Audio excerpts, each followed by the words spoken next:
Coming to you live from Southern California. MLB The Show with a good one coming at you. It's the Miami Marlins and the San Diego Padres.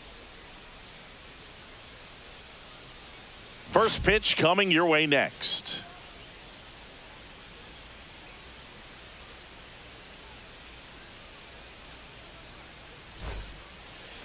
Just about to get underway. Our starter in this one, Randy Vasquez. Well, Boog, maybe a little pedestrian there in terms of the ERA, but with those numbers, you expect to be in a ball game and have an opportunity to win. And really, that's all his teammates can ask for. So we'll see if he's able to be consistent in this one. Ready to go? And now for the Marlins, Jesus Sanchez. Jesus Sanchez.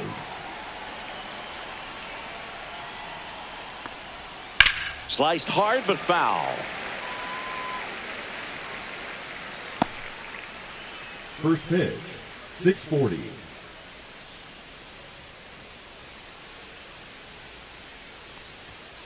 That one down the line and foul ball. This is a hitter who takes his game to another level playing at night.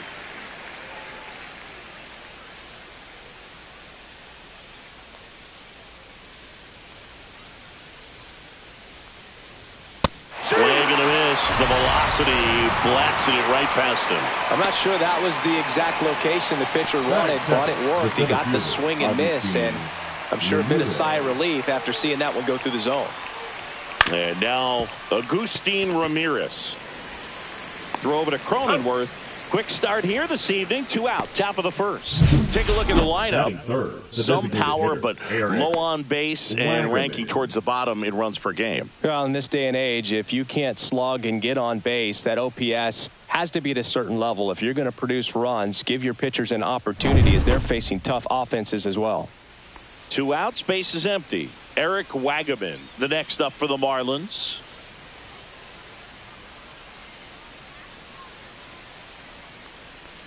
Wagaman in his rookie season, 27 years old, and he's usually a first baseman, but today he's the designated hitter. In the air, left field, down the line.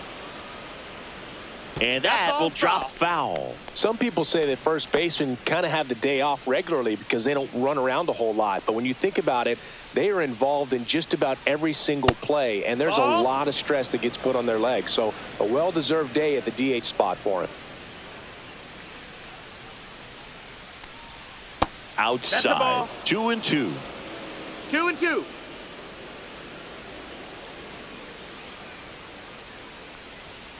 And he couldn't hold back. He's rung up on strikes. And 1-2-3 go the Marlins. And now the Padres get their first opportunity in a scoreless ball game.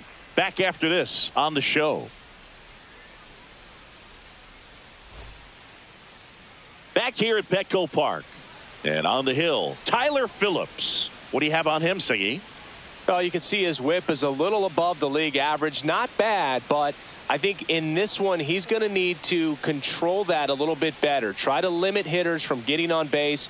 Stay in that windup instead of the stretch. And when he does allow base runners, be able to throw a pitch. He's going to get a swing and miss, get out of the inning so that a base hit doesn't do more damage and put his team behind the 8 ball. Fernando Tatis Jr., the leadoff batter, as he looks at ball 1.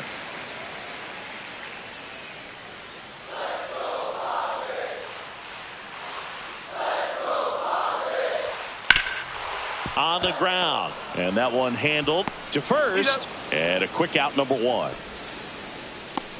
Let's take a look at the Padres lineup. Chris, this is an offense that puts the bat on the ball. Tough outs pretty much throughout the lineup, and they have fewer strikeouts than any other team in the league.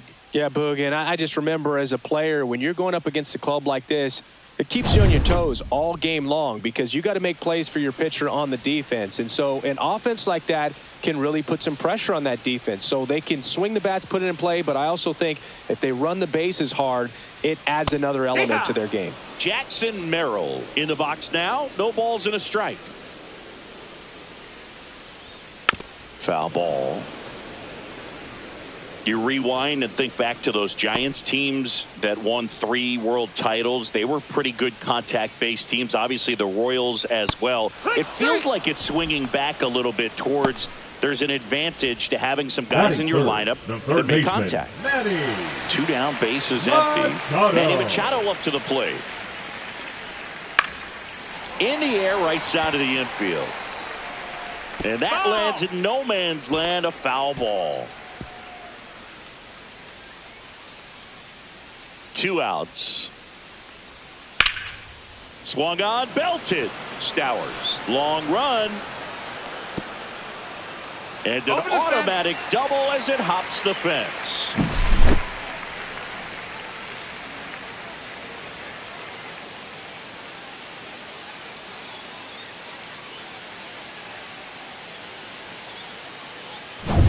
Here's Gavin Sheets now, left-hand bat. Good power. Not great in the OBP department. That pitch in for a strike. 0-1. Well, you always want to come out in the first inning, try to put something up on the board. It's a big 2-out double right there. See if the cleanup man can drive him in and put a tally up there on the board. Here's the 0-1. Fought off foul.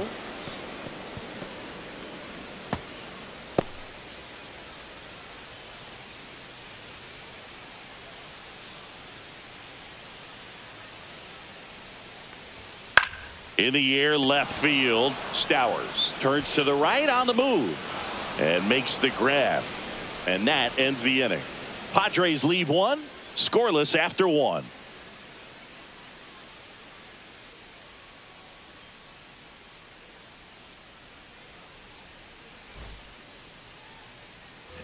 Back here in San Diego, second inning set to go. And at the plate for Miami, Kyle Stowers.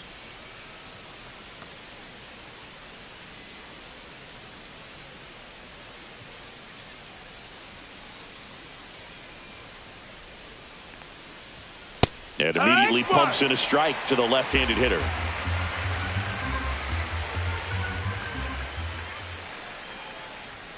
The next offering misses, and it's 1-1. Our umpire for this one, Freddie Ferguson, a consistent umpire by all accounts. Yeah, I think the book on him is that he's not necessarily by the book with his strike zone, but once you figure out where he's calling strikes, you can pretty much count on him to stay with that throughout the game.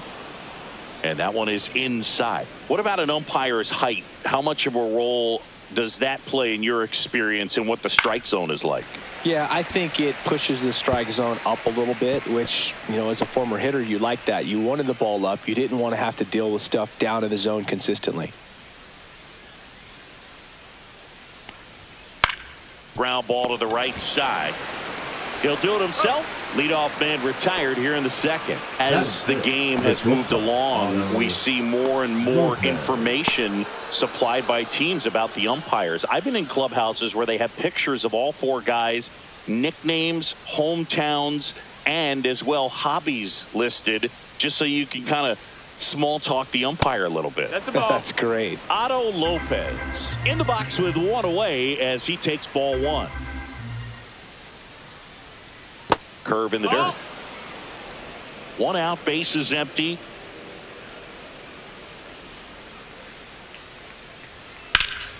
Ripped to third and caught. Well, baseball can be cruel, can it? I mean, sometimes it gives and sometimes it takes away. He did everything right on that swing, but he's got nothing to show for it. 2 outs, bases empty. And up next for Miami, Connor Norby. In there, and it's 0-1. This lineup's going to have to find a way to make him work a little harder out there on the mound. I mean, he is just mowing them down. He's settling in. You got to make him uncomfortable. Maybe step out of the box, call timeout, do whatever it takes. Just off the outside edge, and it's 2-1.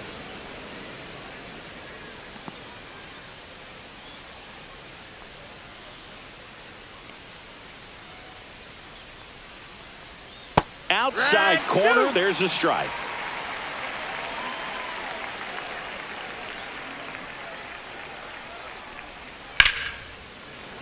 And they'll do it again.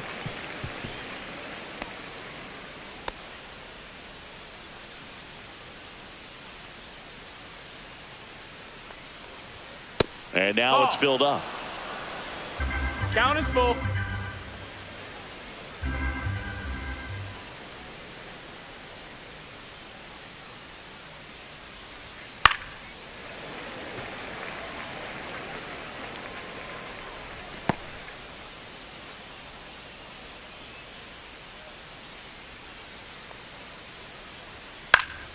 And it's fouled off. They'll do it again.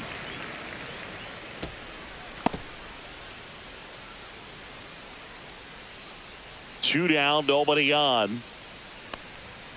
And that's ruled a swing. It's a strikeout. So they go quietly there. We go to the bottom of inning number 2. No score.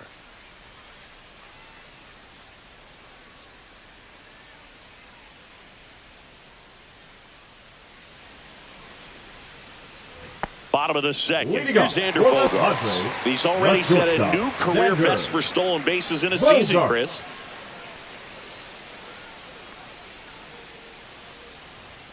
The shortstop takes the ball. Bogaerts, who wears that number 2 on his back for his idol, Derek Jeter. Headed towards the corner. And that's a foul ball.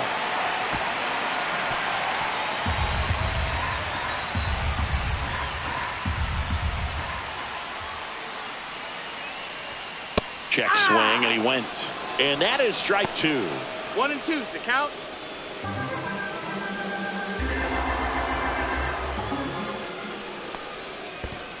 Two and 2.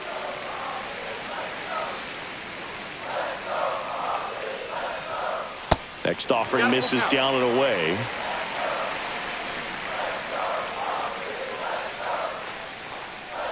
That one misses. So a leadoff walk. Man, that's a tough one to take on the full count, but I guess he saw it really well. It's a really nice plate appearance. Now here's Jake Cronenworth.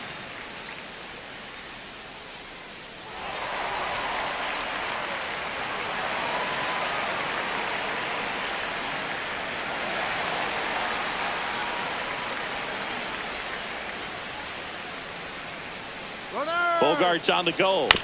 Out to short. And it's through for a hit.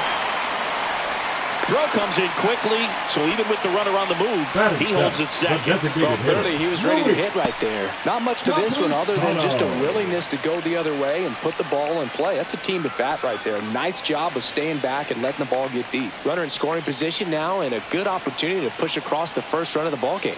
Stepping in, Luis Campusano. Ground ball right side. It squirts through. Here comes Bogaerts around third. Here's the throw. He'll score, and the Padres take the lead.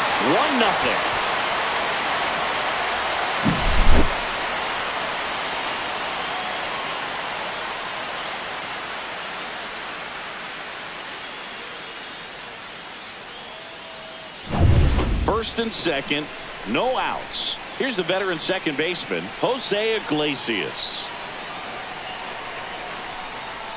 Right through there for a strike. 0-1.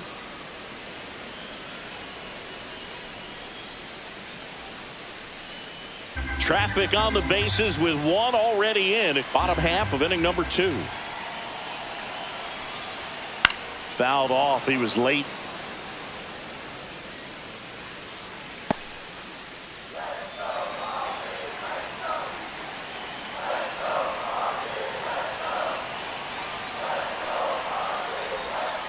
Gets a piece, and it stays 0-2.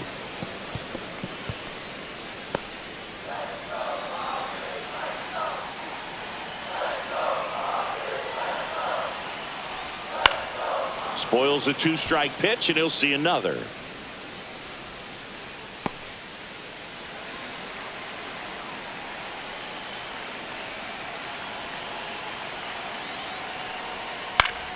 On the ground, a second, might be 2. Here's Lopez for 1. And they get him easily at first. It's a double play. The catcher, Martin Maldonado.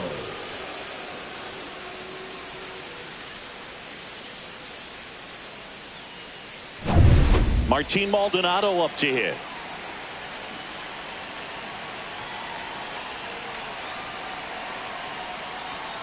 That's outside. Ball 1.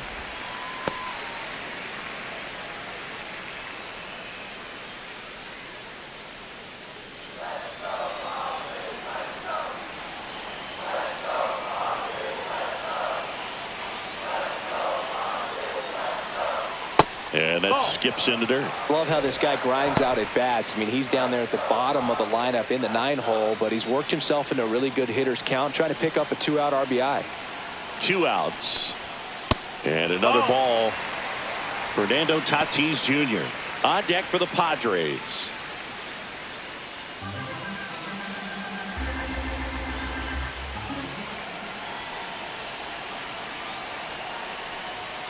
And there's the automatic. 3-1.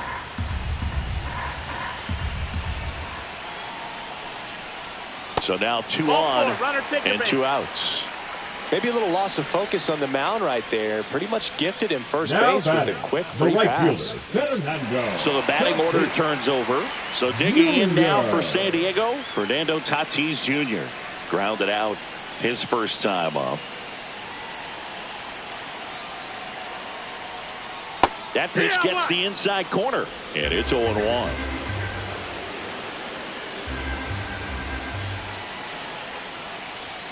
There's a strike. Perhaps not quite ready to hit. First 2 pitches by him for a couple of strikes. Now back is against the wall. He's going to have to figure something out and figure it out quickly. 2 on, 2 outs. In the dirt, blocked. And an excellent job keeping it right there.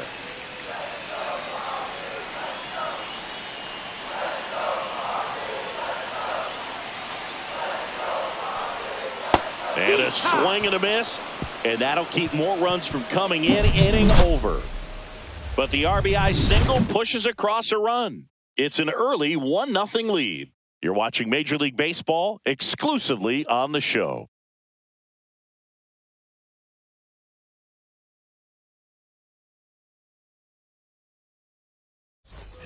On to the 3rd inning. And now for the Marlins, Matt Mervis. Vasquez back to work. Swing and a high fly ball right field. Hauls it in for the out. 1 down. Batting 8, the second baseman. And now it's the switch hitting second baseman. Simon.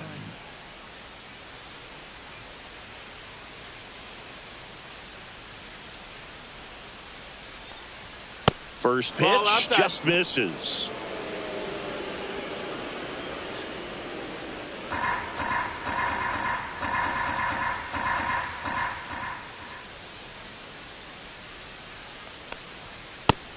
Ball, that's low.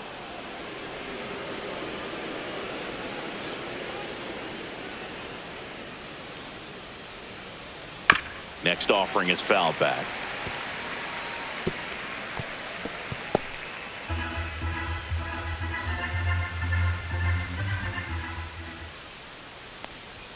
Down the middle for a strike. And it's 2-2.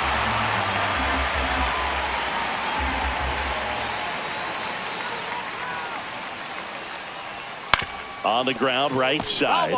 And that's a foul ball.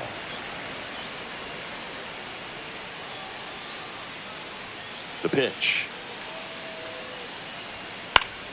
Fouls that off to the left, and we'll do it again.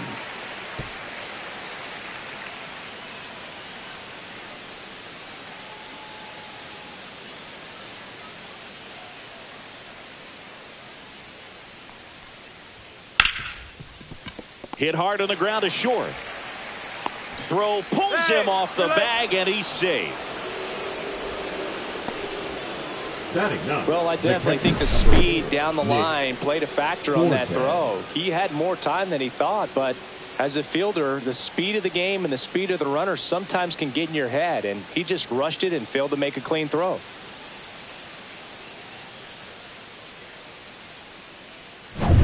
Now the catcher up to hit, Nick Fortes. And that one just misses. A ball and no strikes.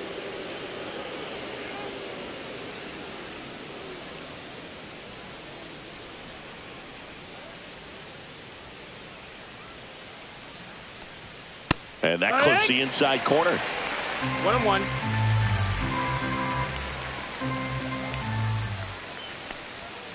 Foul ball there.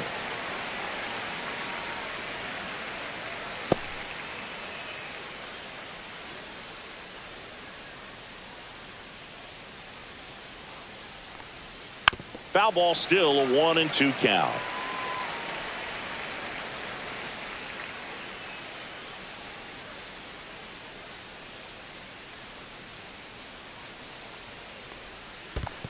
2-2. In the dirt. Tying run is at first. We're here in the top half of inning number 3. And a pop-up right side, foul territory.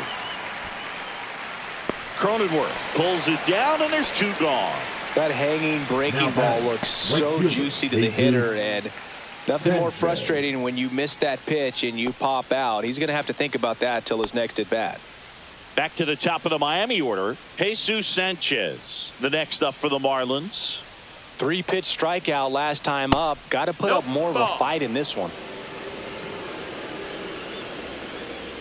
2 outs. Center field. Merrill under this one. Squeezes it. And that is that. So no runs on no hits, 1 error, and a runner left.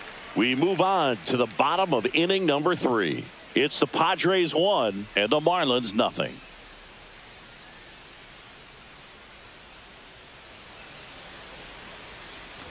And we're back as we go to the last of the 3rd. And here is Jackson Merrill.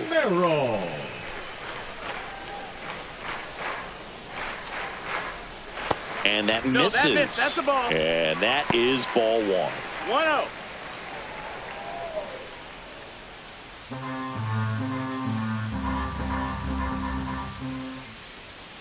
And that one is in for a strike. Good pitch.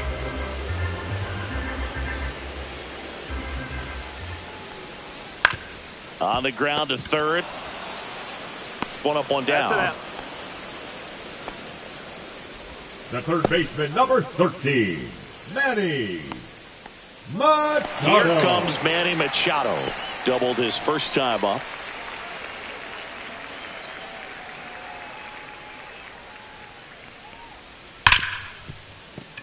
And it's through for a hit. So a man aboard now with 1 away. Wasting no time. He's 2 for 2 now on the night, and just a triple and home run away from the cycle. Seriously, we're starting with this already. Now the left fielder, Gavin Sheets. That one drifts inside. 1-0.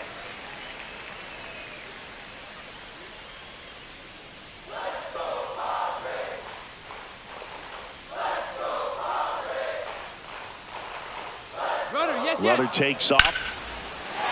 And there's a rocket into the outfield. They fired in quickly, so it's 1st and 2nd with only 1 away. Back-to-back singles. That pretty much split the zone down the middle, and those are the ones where you got to make them pay.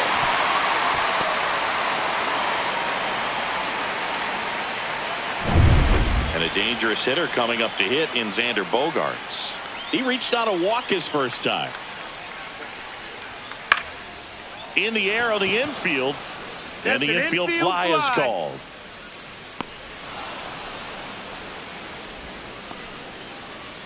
Now batting, first baseman, Jake Cronenworth. Stepping in for San Diego, Jake Cronenworth.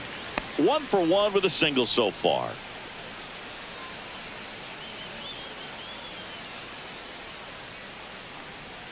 First offering, and it just misses. And that's a pitch early in this game. He needs called for a strike. Struggling with command issues. He's got to get a little help from the umpire. The 1-0. Hit in the air, left field. He's got it. That is the inning. Padres leave a pair, but they lead it 1-0.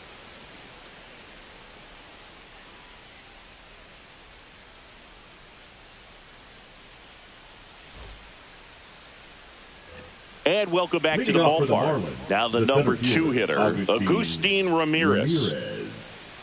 Ramirez, 23 years old, and he was born in the Dominican Republic. And that's downstairs. And that's ball 1.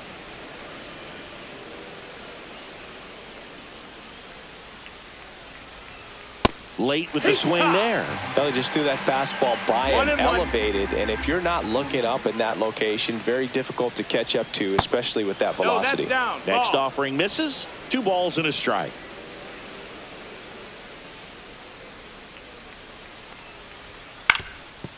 That one back up the middle, and it gets through. So a man on base to start the inning.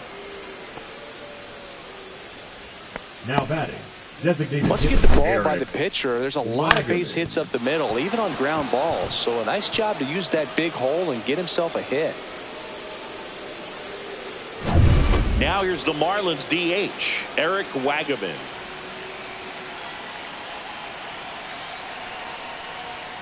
Delivers a pitch in for a strike at 95. He's pitching well, but not throwing a ton of first pitch strikes. Usually doesn't work out for success, but you can never predict baseball.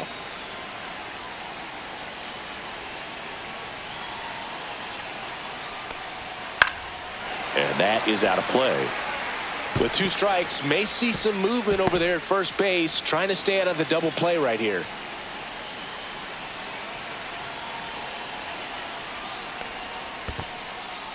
In the dirt. Nice job behind the plate there.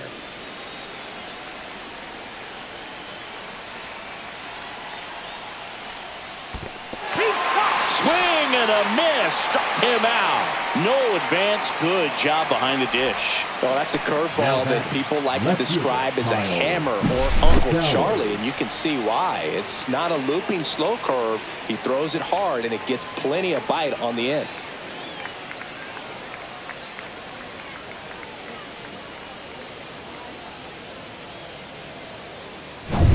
And now, Kyle Stowers. 0 for 1. He grounded out to first his last time. And there's a strike on the outside corner.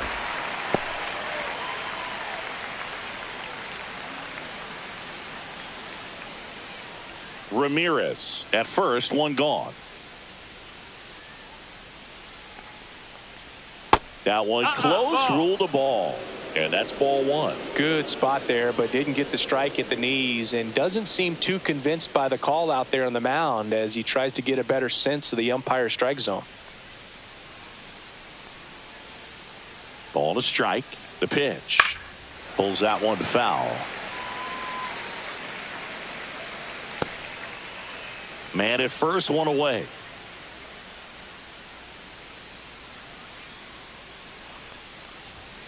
Strike 3, and that's 2 in a row.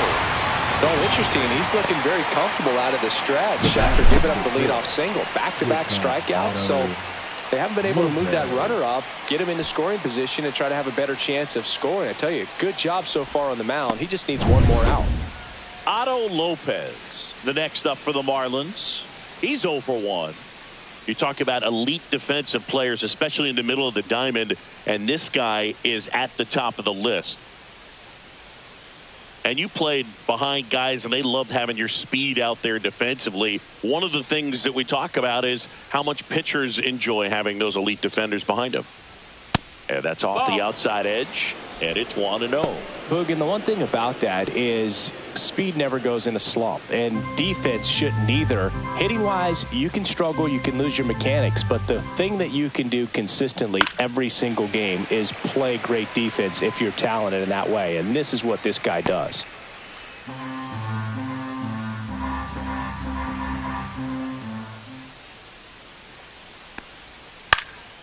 And there's a foul ball.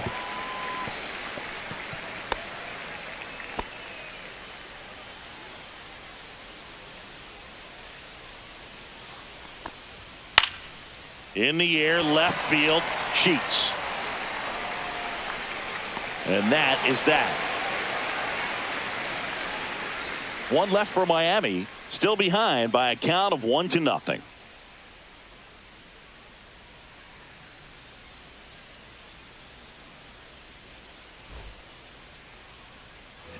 Back here at Petco Park. Now it's the DH, Luis Campusano.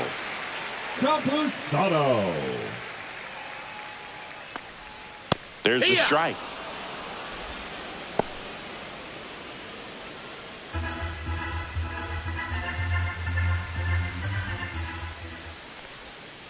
And that one fouled off.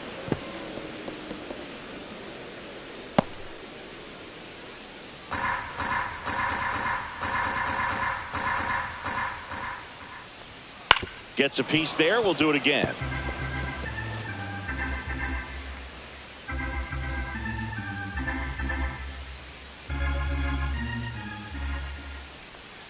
That misses One the ball, 2 zone. strikes. Now 1-2.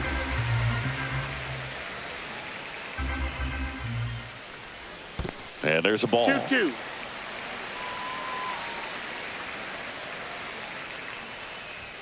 That one Full missed. count.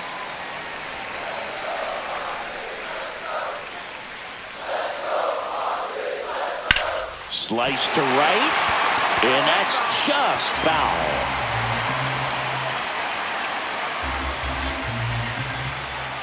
And a payoff pitch. That one misses. Take your bait. So a leadoff walk.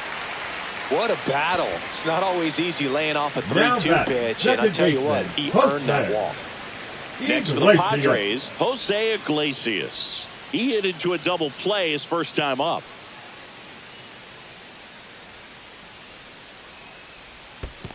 One-oh. This one in the dirt. Maybe a surprise here as the bullpen is already stirring. Ryan Weathers, a lefty, looks to be getting himself ready. Beozo, a right-hander, loosening up as well. Nobody out, runner at first.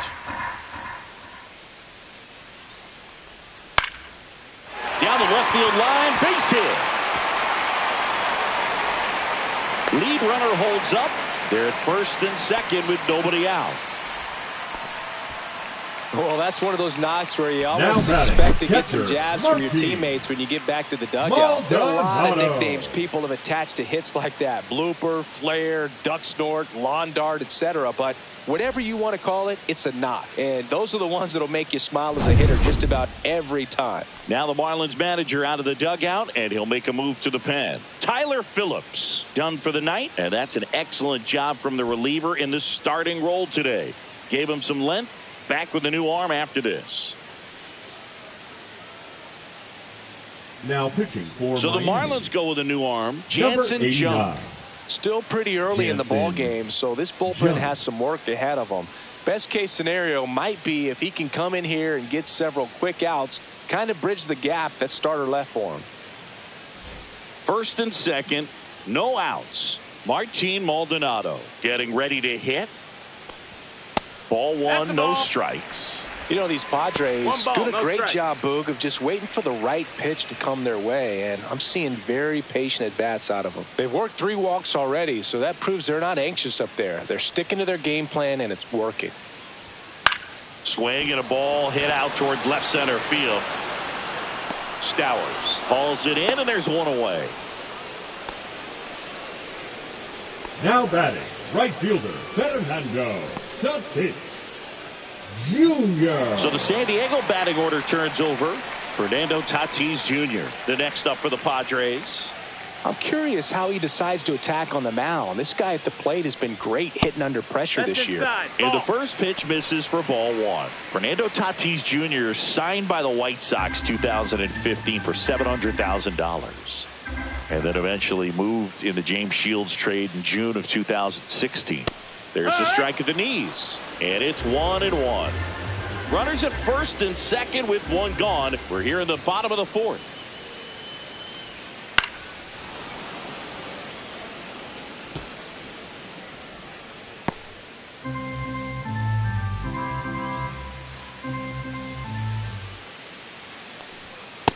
Ball.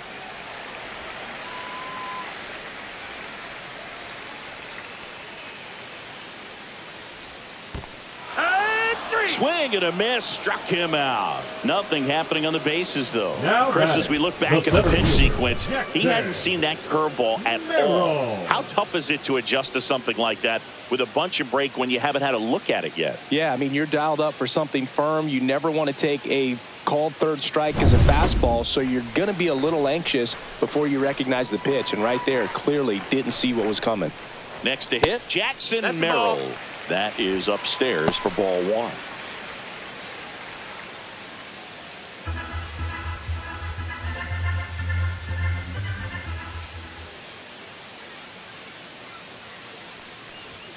And another 2-0 the ball. count. Good spot for the hitter. Definitely has the advantage in this count with runners on. Look for him to be aggressive on this next pitch.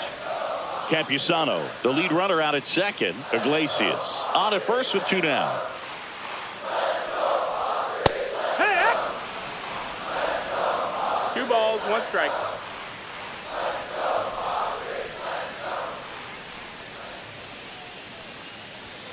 And that's the off ball. the inside edge. And the count is 3-1. Manny Machado in the San Diego on deck circle.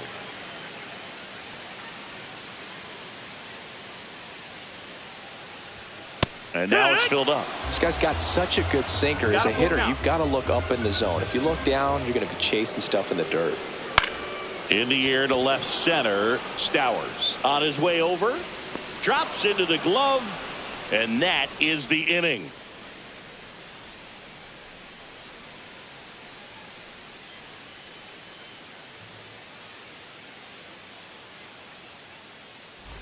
Back here in San Diego, top Miami, 5, John Sciambi with Chris Singleton. And leading it off, Connor Norby.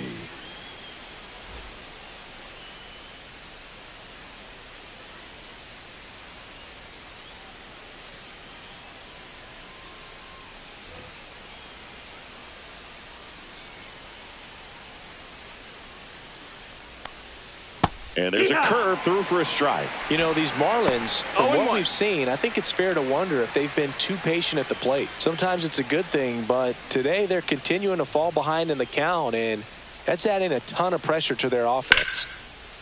And a seed into center. That's a base hit. Man aboard on the leadoff single. Now batting.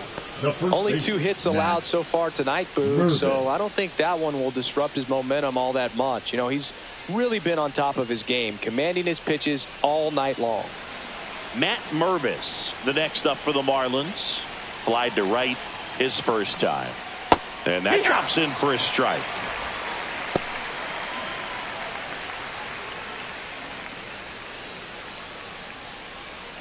Tying run is at first, and we're at the top of the 5th. Swing and a ground ball, and that one gets through into center field. Throw back in quickly. First and second now with nobody out. 2 consecutive base hits for these guys here. I know that was a ground ball, but it was absolutely hammered through the infield. That's not one you're excited to get in front of if you're an infielder. You know they used to say, charge it. Crazy. Now a pretty big at bat coming up with a chance to even this ball game up. Yeah, the batter now, number 41, puts a bunt down. Whips it to first on the run. To first, and he beats it. Everyone's safe. The catcher, number 4. Well, he's just given himself up to move 2 runners into scoring position right there, but somehow the defense can't get an out anywhere, and this is quickly turning into a golden opportunity for this offense. Bases loaded, nobody out. Here's the catcher, Nick Fortes. Golden opportunity right here. That one is upstairs. Well, he's just given up 3 straight hits, and now behind in this count to this hitter. Might be a good time for somebody to call a timeout. Maybe the pitching coach go out there and talk to him just a little bit. Just missed. Pressure's on right here. 2-0 count, bases loaded. You don't want to fall to a 3-ball count and then walk in a run. He's got to challenge the hitter right here. Late swing, fouled off. You need a strikeout, and you need a ball perhaps on the ground for a double play, or get yourself a pop-up, something, but you've got to make some pitches. But if he can battle and get through this, he can earn some points. Next pitch, not close, up high. Look, in situations like these, the air can get really thin up there at the plate. Got to find a way to breathe and slow everything down. Ball 4, and a run comes in to score. Well, all tied up again, and that's a pretty rough way to give up a lead. It's just kind of a gut punch for the entire team to issue the free pass right there. Go ahead run on base. Jesus Sanchez now at the plate. 0 for 2 in this one. On the ground to short. A sliding play at short. To first. Double play. Nicely done. It's always great when you can add a run, but in this situation with the bases loaded, double play is kind of a rally killer.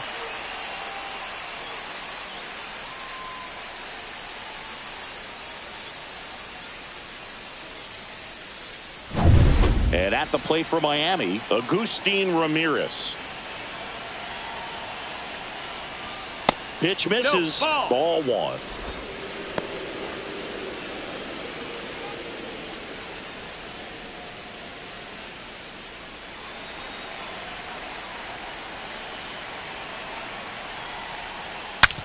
Now he breaks his back. Throw over to Cronenworth. That ends the inning, and they limit the damage. They get 2 runs on 3 hits, no errors, and 1 left. Last half of the 5th coming up. It's the Marlins 2 and the Padres 1. Ready to go for the last half of the inning. So digging in now for San Diego, Manny Machado.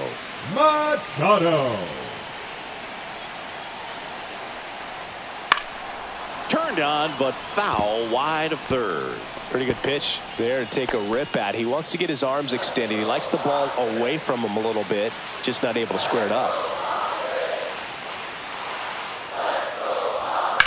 Line drive. And no one can get there. Off to a good start with a leadoff knock. Having himself a really nice game at the plate. Fastball pretty much middle, and that's what you fall asleep dreaming about as a hitter. So no surprise he put a great swing on it. No outs, runner at first. Here's the cleanup hitter for the Padres, Gavin Sheets. And ball 1.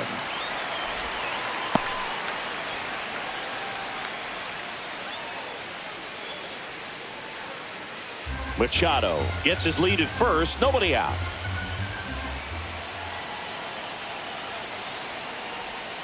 Next offering is in for a strike.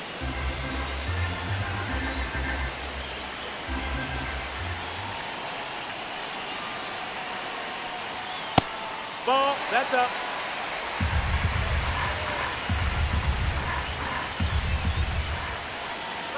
Runner on the go. Line drive, caught. Throw behind the runner. They've got him doubled off. Up next for the Padres, It's Xander Bogaerts now. He's 0 for 1. Bogart.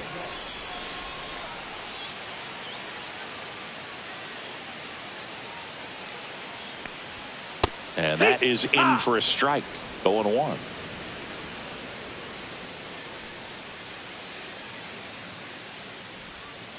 And a big swing and a miss. This guy's not wasting any pitches. Hitters got to get into swing mode. This is a good time to expand the zone. Throw something maybe down in the dirt. Next pitch is inside. Going to count 1 and 2.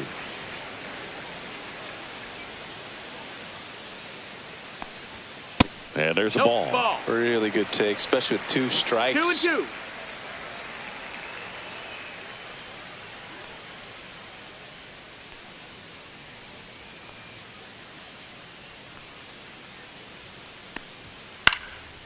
Swing and a line drive. That's a base hit into right field. Joey gets on base and keeps it going. The first baseman, number 9, Jake.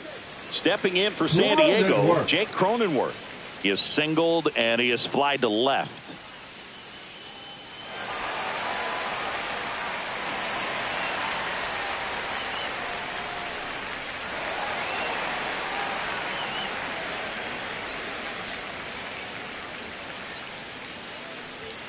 And a first pitch fastball is in for a strike.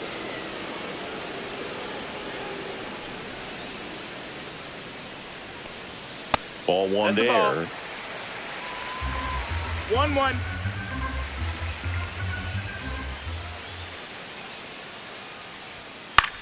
And that one is lifted in the air. Stowers on the move to the alley. He makes the grab, and that'll do it. 1 left for San Diego, and they trail it here 2-1.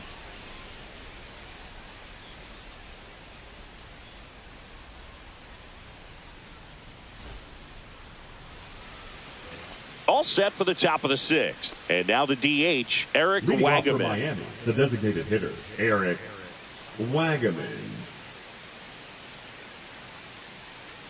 Vasquez back to work.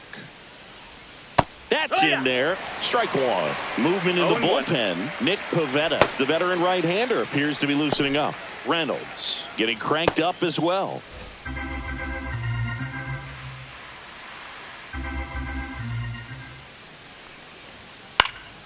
Next offering is fouled back.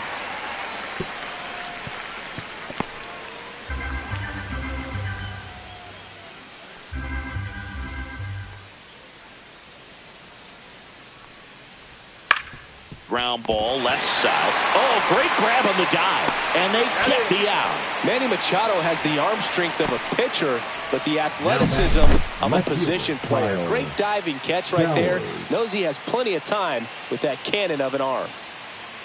Manager out of the dugout, and he's going to make a change. Randy Vasquez won't go any further, and he was a tough nut to crack. Pretty stingy from start to finish.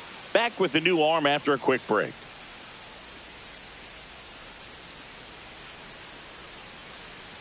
Now pitching for out of the bullpen for the Padres, Nick Pivetta. Left-handed batter at the plate, and he's been excellent in those matchups this year, so this seems like a calculated move.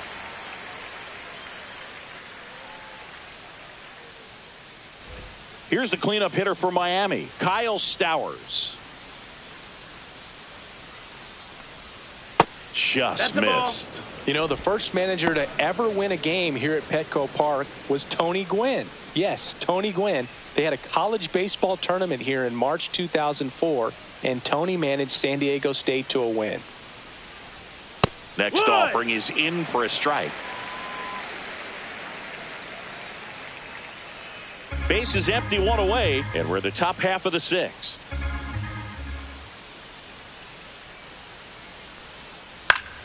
So a foul ball makes it 1-2.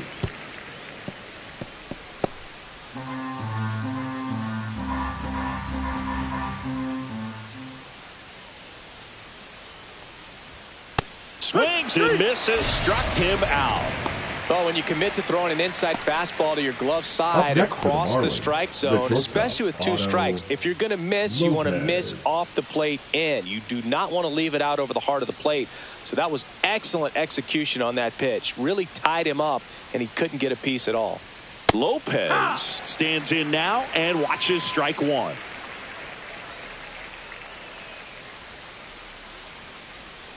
And that's outside.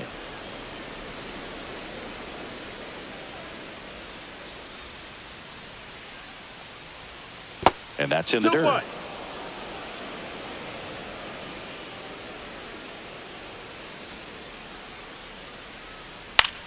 Popped up right side. Cronenworth drifts towards it and puts the squeeze on that one. And that is that. Nothing doing for the Marlins. They lead it 2-1.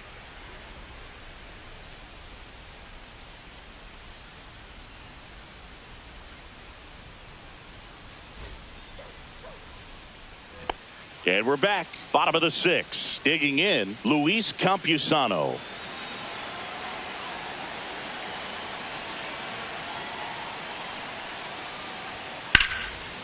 Line drive, base hit. Well, that may end up being an at-bat we go back to later on when this game is over. He really shot that one down the right field line and somehow found a way to keep it from slicing foul. One thing that was great about the approach, his head was down all the way through the pitch, and that's how you do it. No outs, runner at first. Jose Iglesias, the next up for the Padres. That one's in there, 0-1.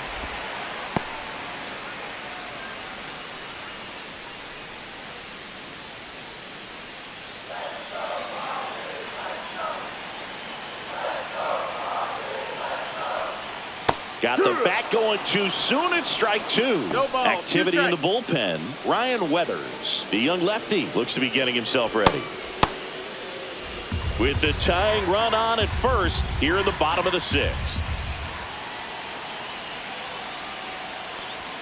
Off the mark there. It's a ball and 2 strikes. 1-2. Man, oh man, I don't know how you take that pitch. That's as close as it gets.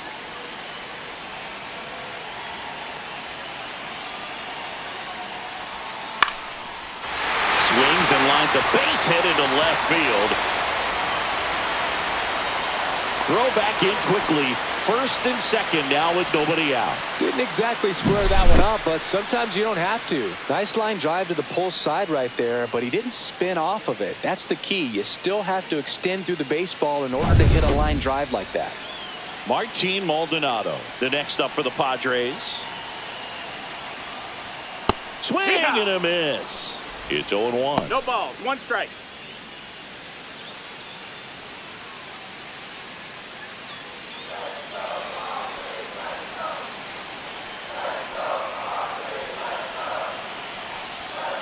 Yeah.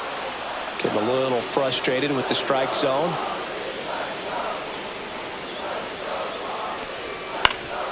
Ground ball right side, could be two. Glove flip for one. Back to first, and that is a double play. Now batting, the right fielder. Really nice double play turn right there, and it all started with that sweet glove flip on the feed to second. You know, these middle infielders, they spend a lot of time honing that glove work, so it just becomes like second nature. I think you also have to have a really good glove that's broken in, that's not too large, so that you can have a feel for that baseball and be able to flip it like you're barehanded. Fernando Tatis Jr. to hit here. And that's in there for strike one. So after the double play, he's trying to pick up his teammate and tie this game. You know, this guy's great speed is in the back of that pitcher's mind. If he can get on, it's going to give him one more thing he's got to think about. 2 outs. And that one fouled off.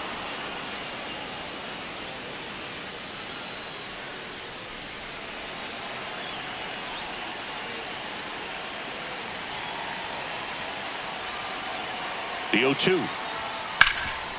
This to third. In plenty of time to first. And they take care of Tatis for the out. That ends the frame. So no runs, 2 hits, no errors, and 1 left on. 7th inning coming up. It's the Marlins 2 and the Padres 1. And welcome back to the ballpark. Here's the third baseman, Connor Norby.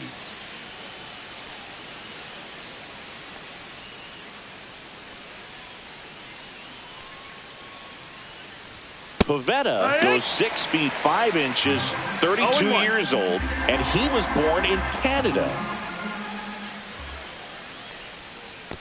1-1.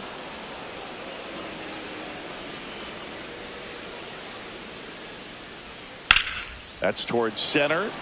Merrill sizing this one up. Hauls it in for the out. And there's one down. Up next for the Marlins, the first baseman, Matt Mervis. The next up for the Marlins. 1 for 2.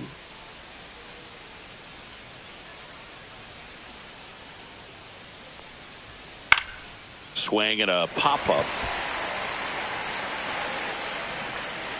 Puts it away for the out. And that quickly 2 away.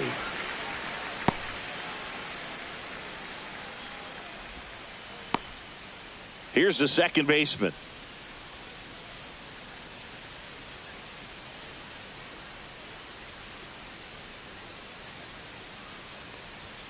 That one finds the zone. Strike one.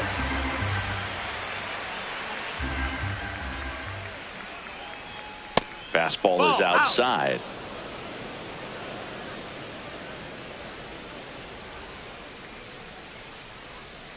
Just No, missed. that missed. That's a ball.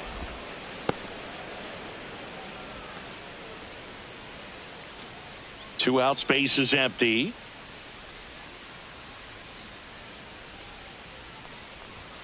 That one misses. And now 3-1.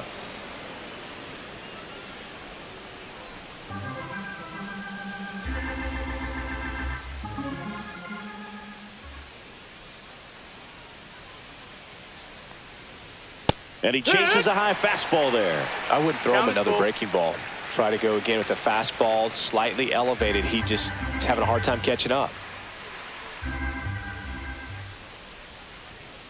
Towards first, and that one finds its way through, and that extends the inning.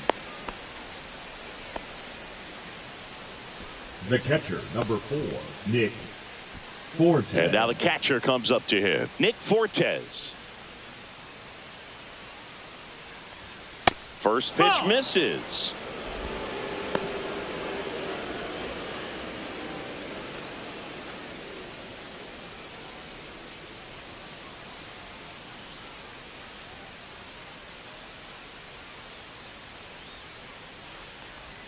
And another ball. Chris, with that distraction and a speedy guy at first, he's in a favorable hitter's count. Well, if nothing else, I mean, this is a great spot for a hitter to be in. Just missed. Well, I would expect in this 3-0 count, you're taking all the way. See if he'll walk you. Jesus Sanchez next to hit for the Marlins.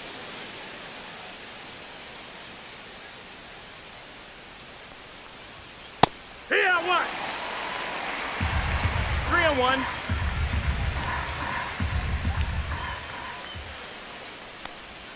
Strike on the inside corner, and the count's full. 3-2, 2 out, runner on first. A lot of movement in the infield. Hitters got to stay focused on the pitch. Caught him looking for the K. Marlins lead 1 as they're unable to add to their 2-1 lead.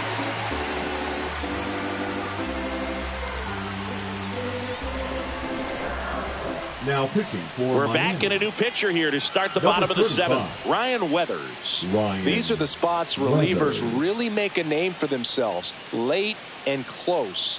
There's not much margin for error, but at the same time, there's a reason they're put in these situations. So digging in, Jackson Merrill. The center fielder. Taken high in the draft, he's had that top prospect labeled over him since he put on a professional uniform. But at some point, that starts to go away, and you've got to produce at the big league level. That was the sweeper, but it missed. Ball.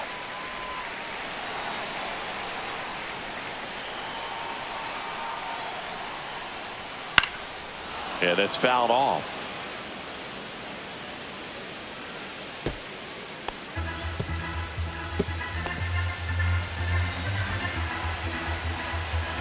Looking to get the tying run on base. Falling behind 2-1.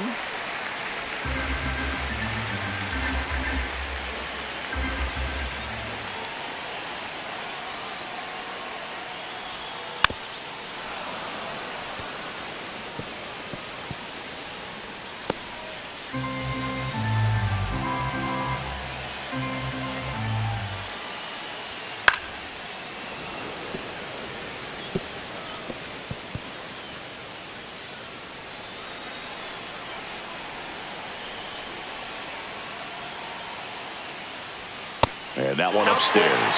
He should get a pretty good pitch to hit here with 3-hole hitter coming up if he's walked.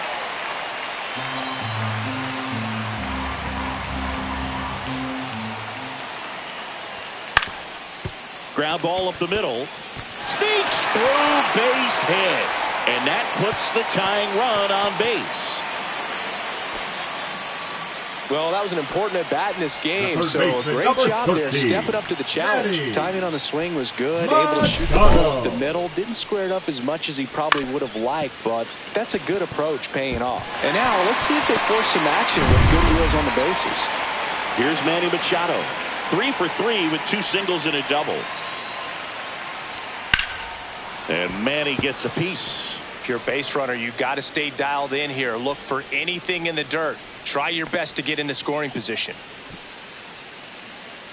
Holding on to a 1-run lead here, the bottom of the 7th. And ball 1. 1-1. Snap throw to first. No, and he's back in safely.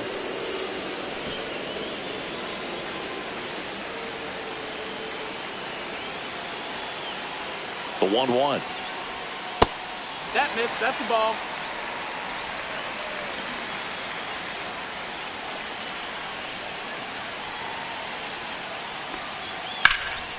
Swing and a high fly ball left field. Ramirez sizes this one up, brings it in, and there's one away. The left fielder, number 30, Gavin Sheets. And next will be the cleanup hitter, Gavin Sheets, 1 for 3.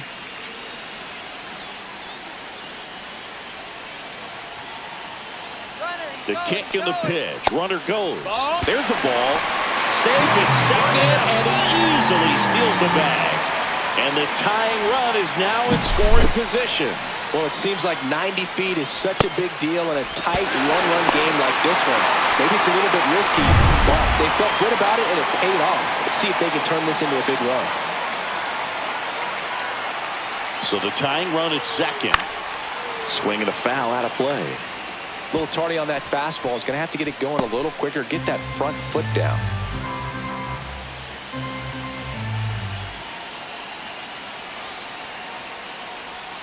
Close, but called a ball. Yeah, that's ball 2. That one called just inside, I think, and on the mound, he's trying to get a little bit of an explanation. Doesn't seem to be too bothered by it, though, but he clearly thought it clipped the corner. Man at second. Late swing, foul to the left.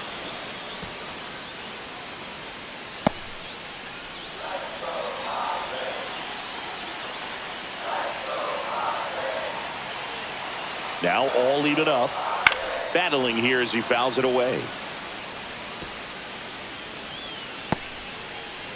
Merrill over at second, one down. Off the mark there. And now 3-2. That's a good pitch there. Full count. Really had some run and finished a little up and in just on the edge. And that's one of those, if you swing at it, he had a broken bat as you jog back to the dugout. Hitting the air out to center field. Lopez on the move. No trouble here. Puts it away for the out. And there's 2 away. That's a really nice play, ranging back into the outfield for that catch. We all know those can be a little tricky, especially if the wind's swirling around out there. Here's Bogarts now.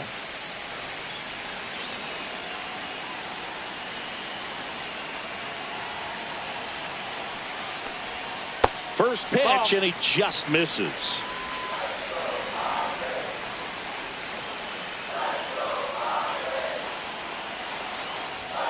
The shortstop takes the ball. Runner at second, 2 down.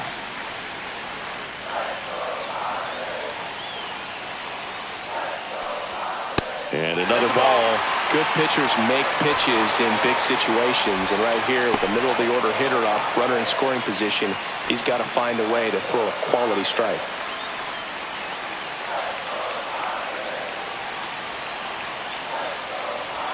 In for a strike, and the count is 3-1.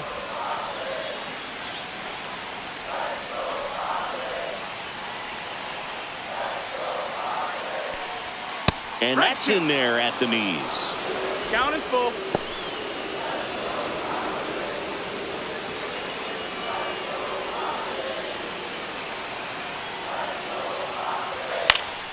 Fights it off. He'll see another.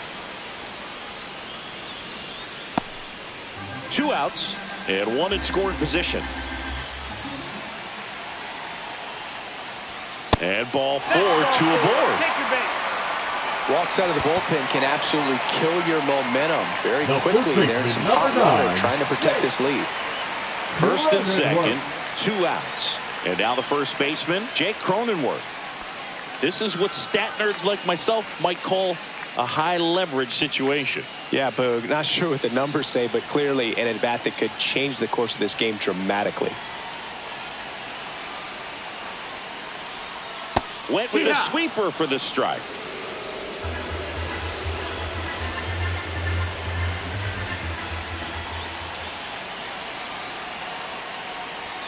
Just That's off the inside edge. Boog, he never moved because he never had time to. But that kind of velocity, you'd prefer that pitcher work away.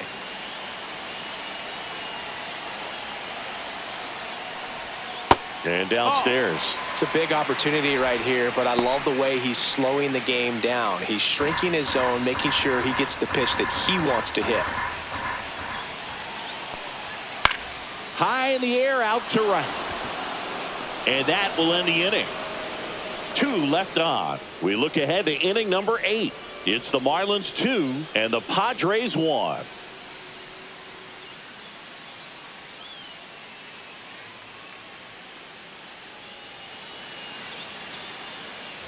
We go to the 8th. Now it's the Marlins leadoff hitter, Jesus Sanchez.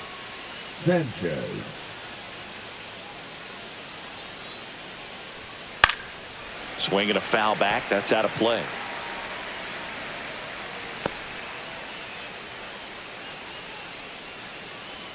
The 0-1.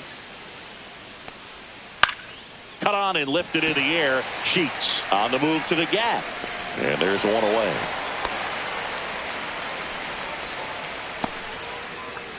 Up next for the Marlins, the center fielder, Agustin Ramirez. The next up for the Marlins.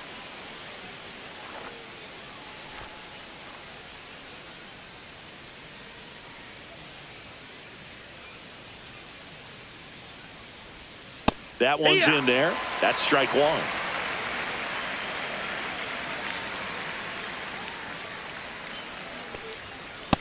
Ball.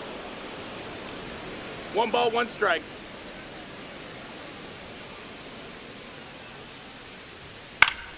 The 1-1 is fouled off.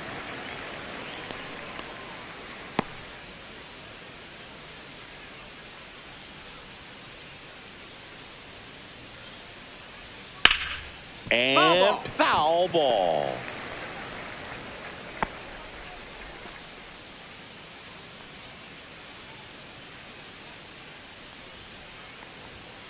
And down on strikes.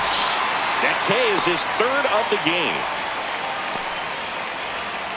Eric Wagaman, the next up for the Marlins. 0 for 3 with 2 strikeouts and a ground out.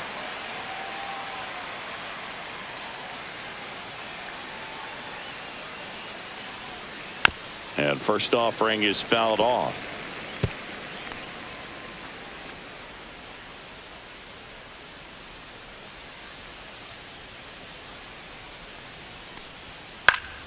He swings and fouls one off.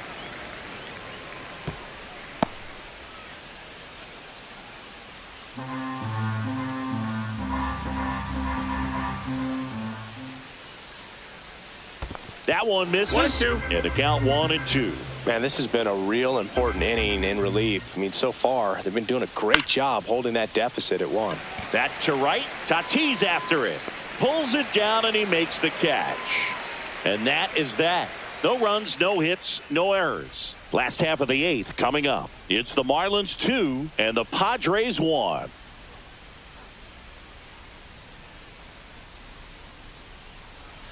Now pitching for So they Marlins. turn things over to the righty, Jesus Number Tinoco. 38.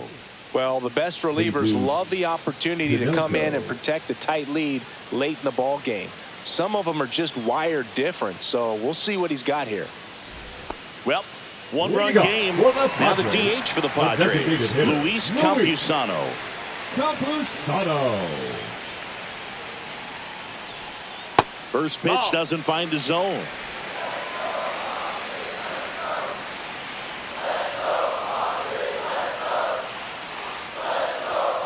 Late swing fouled off.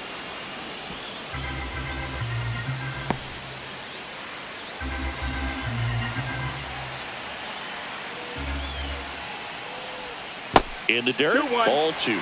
Really been able to slow down the game tonight with his at-bats, and the biggest one he's had so far, he doesn't look anxious at all. Swing and a ball popped in the air, and it drops in. And the tying run is on base. Oh, this has been a really nice game Now at the plate batting, for him. the He second looks baseman, locked Hook in. back. Just a flare down that right field Place line, the and he got it to drop in fair. I guarantee you, he was yelling, get down as he ran out of the box because, Boog, sometimes you just got to talk to it. Now a Pitch pinch hitter coming out for the Padres. Number 4, Luis Arias. Big spot for him here.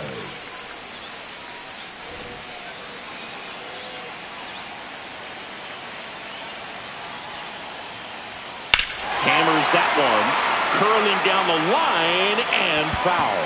Oh, it's a really good pass of the ball right there. Just a little bit too quick. He's got to find a way. Just let it travel a hair more. Pulled hard, but it's a foul ball.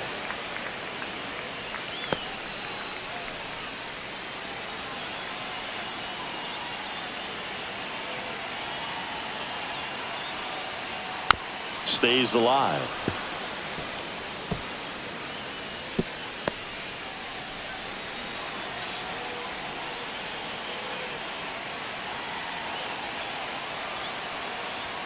Outside That's the low. ball. Yeah, the count 1-2. Way to lay off that pitch down. Knocks that one away, and we'll do it again. With the go-ahead run at the plate, here the bottom half of the 8th inning. Fouls it off, still 1-2.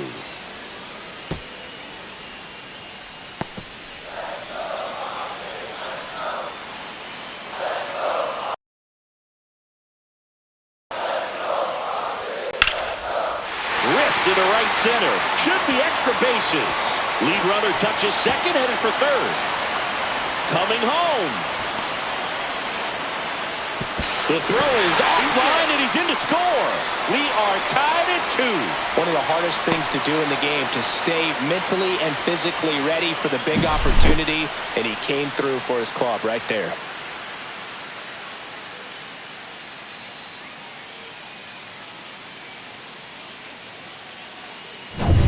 So the go-ahead run is into scoring position. Maldonado, the next to hit. And the first pitch misses for ball 1.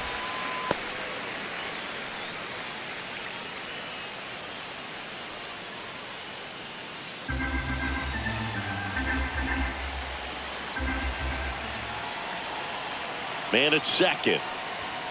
And another ball. If you're the pitcher, you've got to go right at this guy. It's the number 9 hitter in the lineup. You can't be afraid of contact in this situation.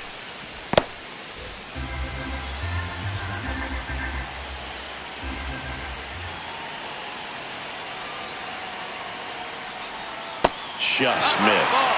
Well, first base is open, but there's plenty of power waiting on deck, Boog. Tough spot for the pitcher, especially with this count.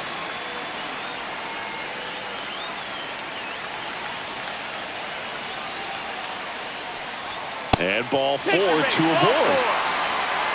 He did not take the bat off his shoulder the entire at bat. Now the Marlins manager out of the dugout, and he'll make a move to the pen. Jesus Tinoco gives way, and the line not closed on him yet as he's responsible for the runners on base. Back with a new pitcher after this.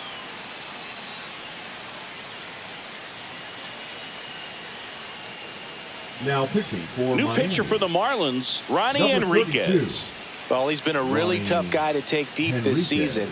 You usually have to string some hits together in order to get to him.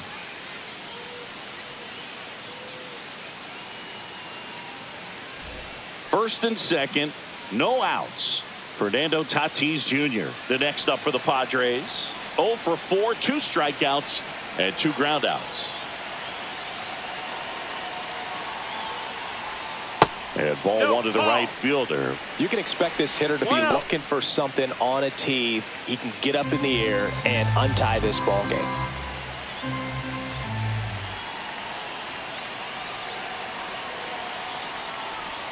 A changeup missing, and the count is 2-0. He doubled up on the off speed there. We talk about the power fastball, but he's working a little differently here. That misses the zone, and now 3-0. At this point in the game, you cannot issue free passes. He's going to have to challenge this hitter. Hitter's got to be ready to swing it. Jackson Merrill in the on-deck circle, hoping to get a chance to make a big impact here. There's the strike, 3-1. Taking all the way on 3-0 right there. And as a hitter, you're saying, why couldn't I get that pitch earlier in the count when I'm looking to swing?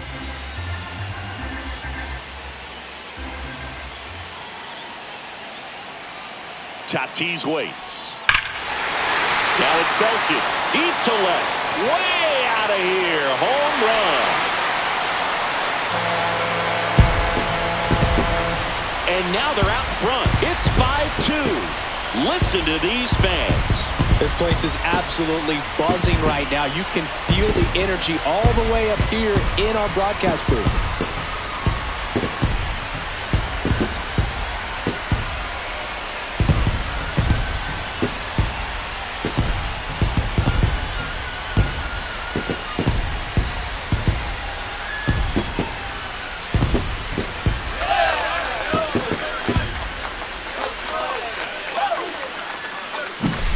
That one was a hanger, and pitchers typically don't get away with making a mistake like that. And right there, he made him pay.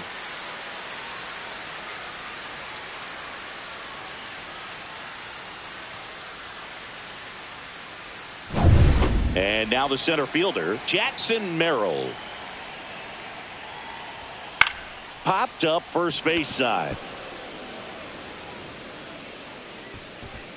Makes the catch for the out. And there's one down. Now batting, the third baseman, Manny Machado. Here's Manny Machado now. With this kind of lead, he can swing freely, try to hit the ball out of the park, do what he loves to do. First That's the offering, and ball. it just Outside. misses. Part of the order coming through now, and with one home run already in this inning, they're definitely looking to do some more damage. Swing and a miss. And the count 1-1. 1-1. Swing and a ground ball. Sends it to first. Machado out on the play. Now batting, left fielder, Gavin Sheets. 2 down, bases empty. And now here is Gavin Sheets.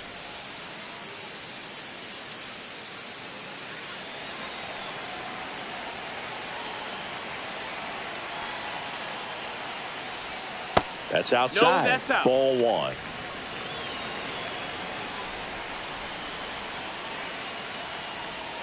And the slider that's just misses. Backdoor breaking ball just missed right there, and boy, umpire didn't give him the call. I bet you if he throws it Nope, again, ball. hitter knows he's going to have to swing it. 3-0. Let's see if he gives him anything to hit here. There's a strike. Well, at that velocity, if that's all you're seeing, 88, you can handle that all day long. That's what you get in batting practice. But off the velocity of the fastball, that is a very tough pitch to adjust to.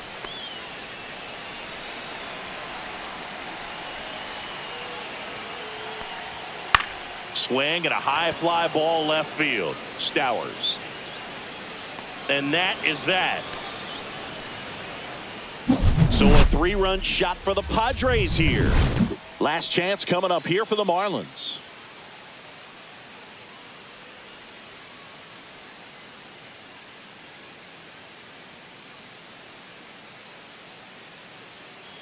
Now pitching for We're the back, Padres. and on the mound is the closer, Number Justin 18. Dill.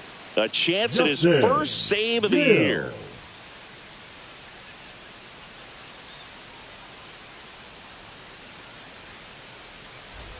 Here's the left Leading off fielder, for the Kyle Marlins, Stowers. the left fielder, 0 for Kyle 3 in this one. Stowers.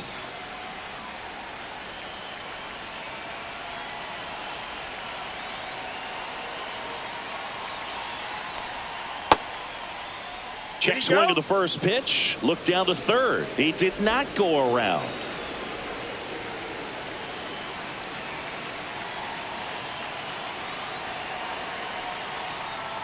Next offering is downstairs. 2-0.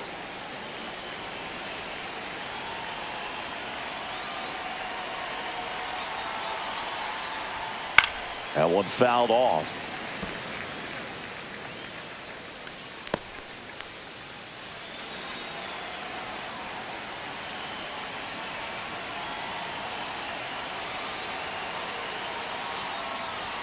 That misses, and that's ball 3.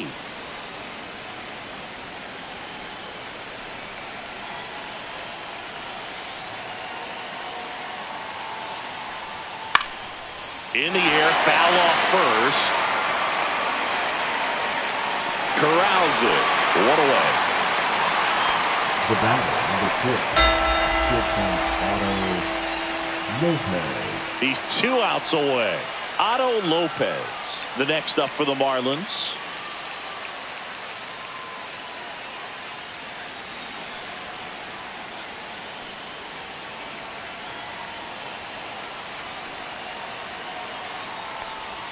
That's down That and missed. in. That's a ball. Base is empty, 1 away. Here at the top of the 9th.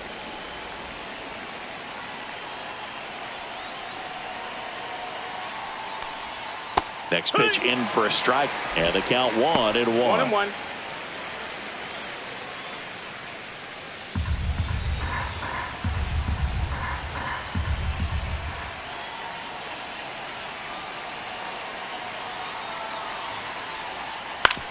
Out to short.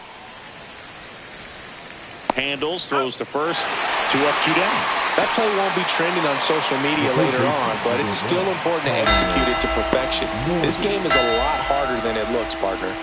Marlins down to their final out. Connor Norby, the next up for the Marlins.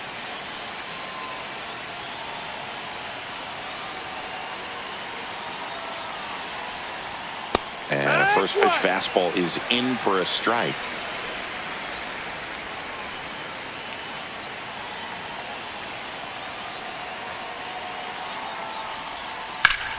sharp grounder. That's through for a base hit. So he gets on base and keeps it going.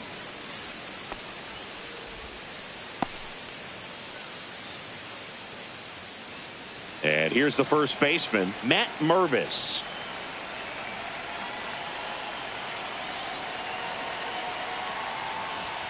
Pitch misses, and that is ball one.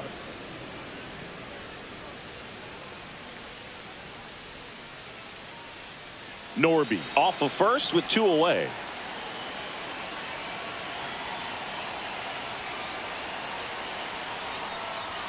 Right through there for a strike.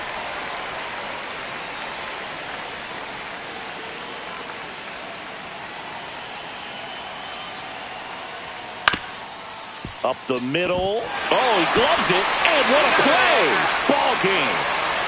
What an exciting finish to this game. An amazing play right there. It's hard for the fans to go home. They want more. They're not ready to leave and head to their cars. But an outstanding job to keep entertaining all the way to the end. And your final score, 5-2. For Chris Singleton and our entire crew, I'm John Shambi saying so long.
And welcome into the ballpark. Happy to have you with us. Tuesday baseball on the show. It's the Toronto Blue Jays and the Texas Rangers.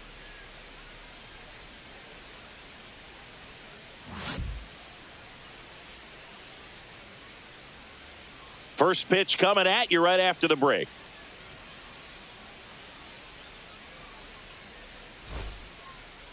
Just about set to go now. And towing the slab in this one, Jacob deGrom. Singing he's been outstanding and should be fun to watch. Well, when you have a guy that can limit the opponent to very little run production, you have a great chance to win a ball game when he takes the mound. He's just having an outstanding season so far. You hope he can maintain it, because if he can, he'll be in a nice conversation at the end of the year. Bo Bichette leading things off and takes a strike.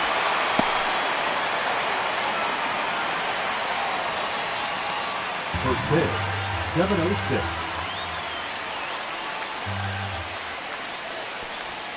Next pitch is outside. Always fun watching deGrom go to work on the mound. He's so good, and as a 2-time Cy Young Award winner, he's got the honors to back it up. Won those awards in 2018 and 2019, becoming the first National League pitcher to go back-to-back since Clayton Kershaw. That misses. Now 2-2.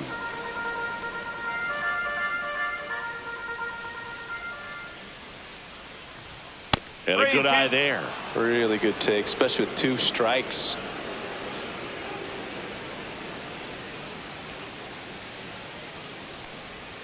Swing and a miss, struck him out. Well, we see it a lot more these days than we ever did when I played, but a slider in the 90s still catches your attention. Even if you're sitting on the pitch, good luck recognizing that tight spin and adjusting to the late break. Here's Vladimir Guerrero Jr.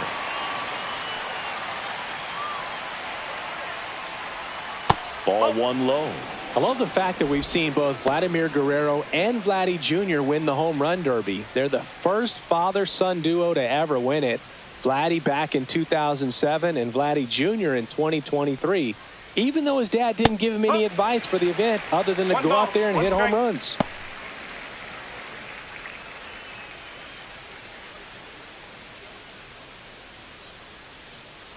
Kicks and deals. Top of the zone, and it's called a strike.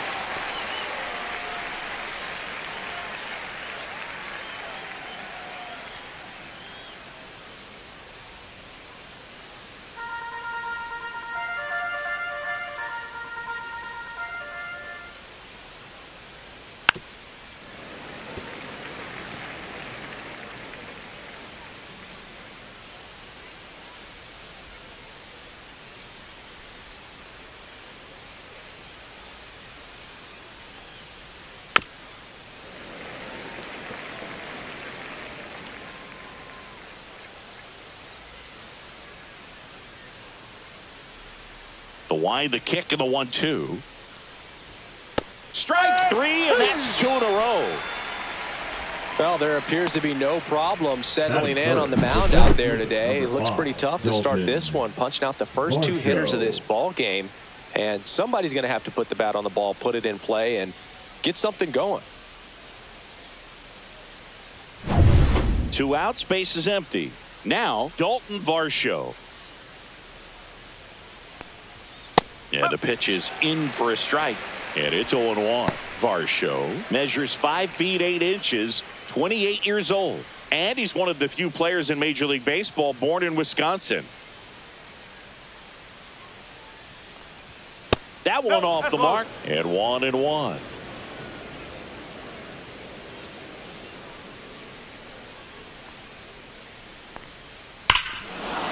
Fly ball pretty well struck out towards right center. That one back.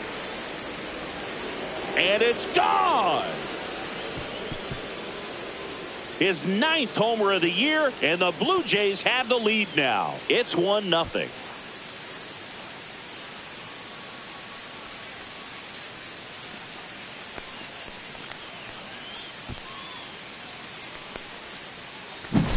That's exactly the pitch he was looking for. Crushes it and hits it out of the ballpark.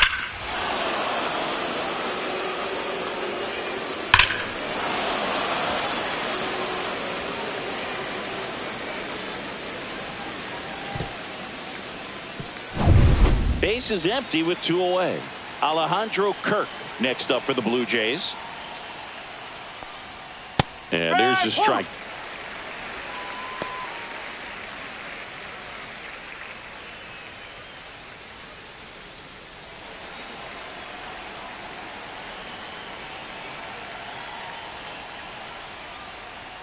That one's upstairs, ball 1. They've got him working a little harder in this first frame than he anticipated. 2 outs, base is empty.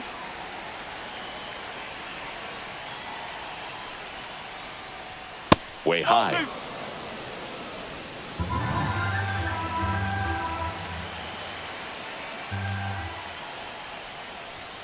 And that is cut on and missed. 2-2 now. 2 balls, 2 strikes.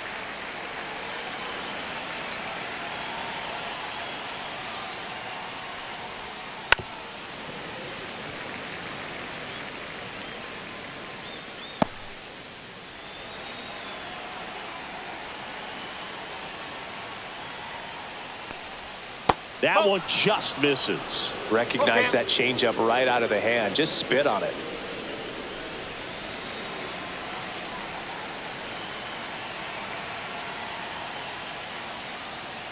And that's ball 4.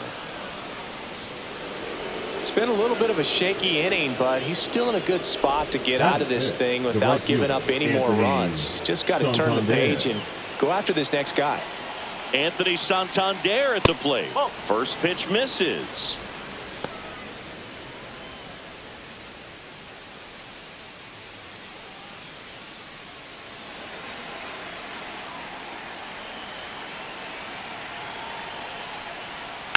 Swinging a foul straight back.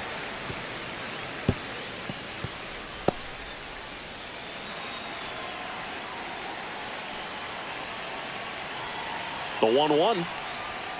Ball, inside. Boog, he never moved because he never had time to. But that kind of velocity, you'd prefer that pitcher work away. That one fouled off. 2-2.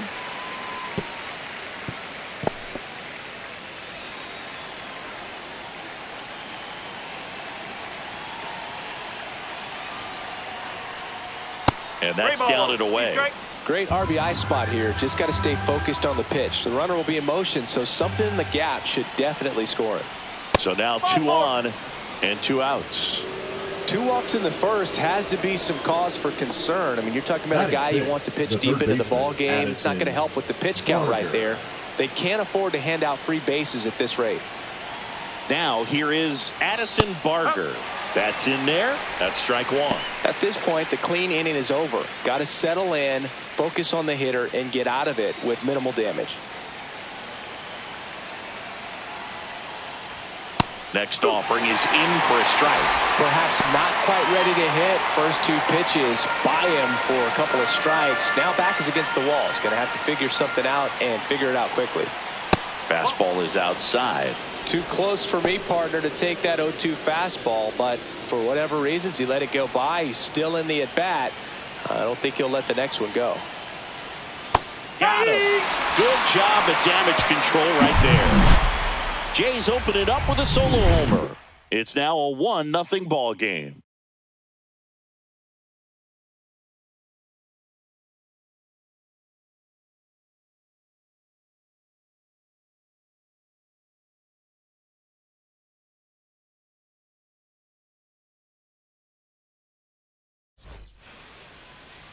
Back at Globe Life Field. And today on the hill, Kevin Gausman. Base runners are tough to come by with him out there, Chris. Well, he brings into this one an excellent strikeout to walk ratio on the season. And when you consider the amount of swings and misses that he gets and the fact that he's not issuing free passes, that's going to make him more economical in his pitch count, allow him to move into the middle and deeper part of ball games. So we'll see if that remains true in this one. And stepping in is the speedy Sam Haggerty. First pitch doesn't find the zone.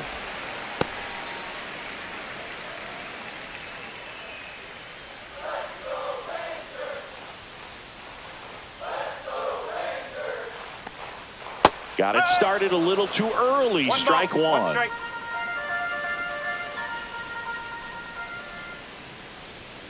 The 1-1 is fouled off.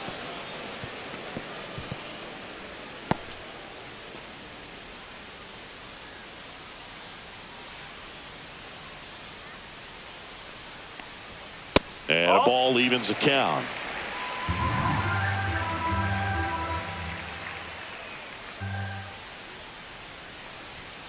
And he couldn't hold back. He's rung up on strikes. Batting second. Here's the shortstop at the plate, Josh Smith. First pitch, and he just misses. 1 ball, no strike.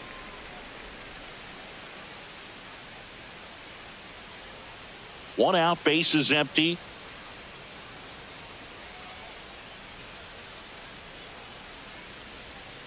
And that's in for a strike. And now it's even 1-1. Well, he had a pretty good look at that pitch and not sure exactly what tied him up there. Couldn't pull the trigger. And perhaps the best pitch he'll see in this at bat to hit. Batting third, the center fielder, Wyatt. So a man at first. Wyatt Langford stepping in for the Rangers. It's been a tough stretch for him at the plate. Barely hitting over the Mendoza line this month. To the left side, but it is well foul.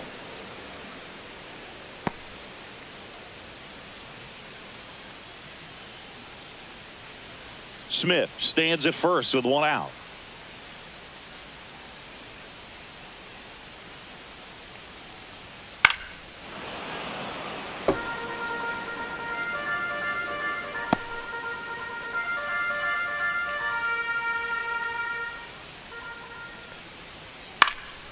And a foul ball, he stays alive.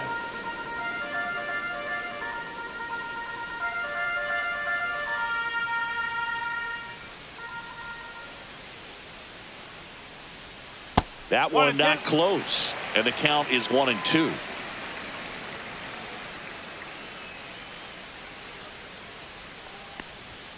Just misses the mark outside the zone. Just missing off the plate there, according to the umpire. And out there on the mound, maybe trying to get an explanation. Can't say he's convinced, but it looks like he's accepted it. Gausman throws over, and he's back safely. I think you want to get a one-way lead, be very aggressive in the secondary. This hitter not a power guy, so you want to make sure that you can get some length on the secondary lead and perhaps score on a ball in the gap.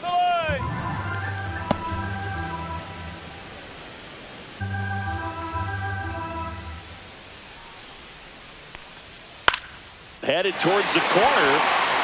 Santander racing after it. Couldn't get to it before it dropped foul. I wouldn't throw him another breaking ball.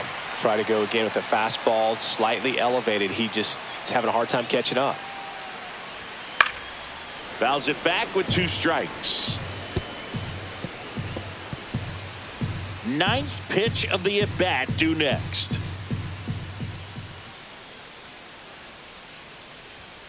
Got him swinging. And Chris, that's a way to neutralize his speed by keeping him off base. And the defense breathes a sigh of relief because he puts pressure on everyone if he can put the ball in play. But that's how you do it. Keep him off balance, get him out of there, and deal with the next guy. Here's Josh Young. There's a strike at the knees. 0-1.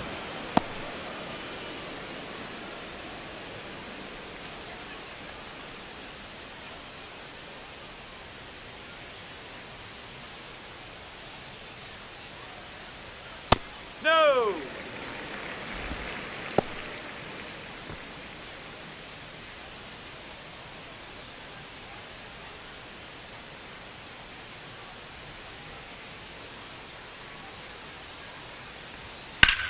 Lifted in the air, left field, pretty well struck. Lucas under it.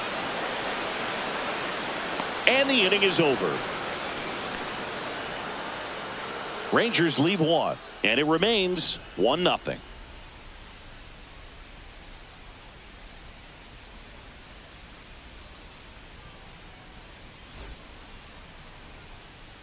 Back in Arlington, top of the second, and now for the Jays, Ernie Clement. Ernie Clement.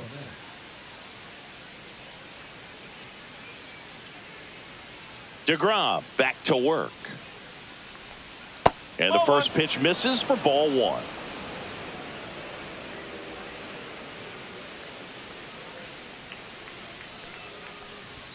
Inside, just missed. Ooh, Rusty Valentine umpiring behind the plate in this one. He has what you might call a tall strike zone, both at the letters and down below the knees. Yeah, and I'm sure that helps a lot of pitchers we see today who like to work up, down, trying to change eye levels and swing paths. Yep, exactly.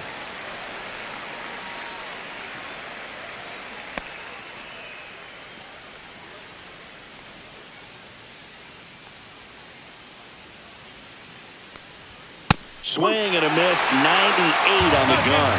I guess you throw it that hard, you can get away with locations like that right down the middle. But I still think it's a dangerous pitch. Don't want to do it again. Next offering upstairs.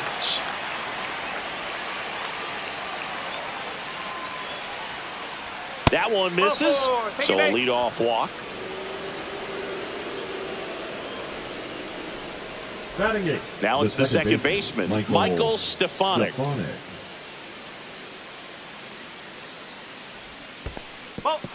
Squirts away a little bit, and the runner stays where he is.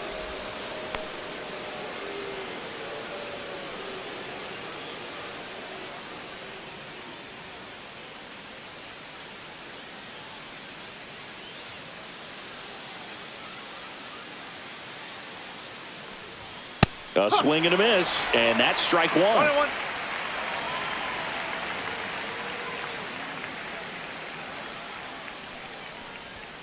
And a foul ball.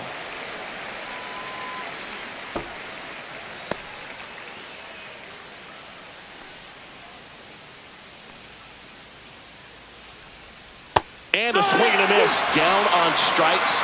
He's notched 4 strikeouts now. He's locked in at the plate when he's using the whole field. He was out in front there. Just needs to let the ball travel a little more, and his timing will be back on track. Good pitch for the strikeout.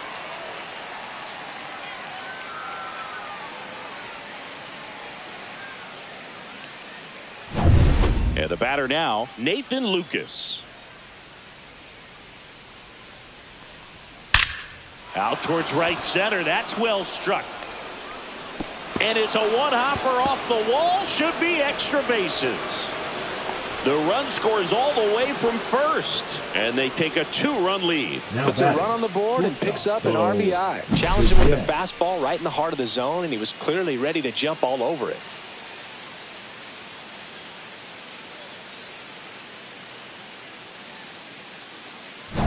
Back to the top of the lineup. And now the shortstop, Bo Bichette. Struck out swinging his first time. That one outside. And that's ball 1. No strike.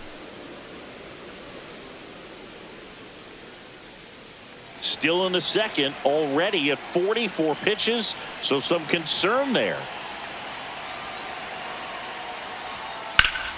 Slice the other way and foul.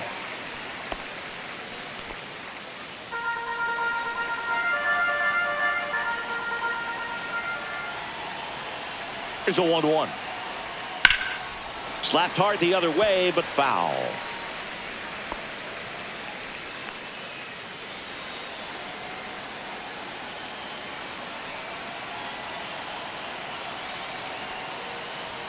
Next pitch off the plate, and it's 2-2.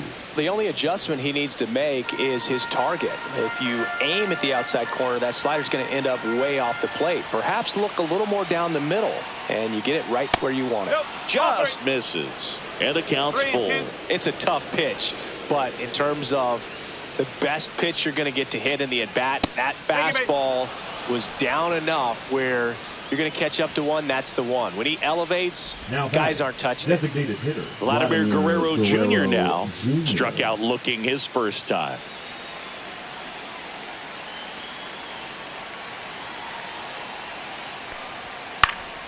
Foul ball there.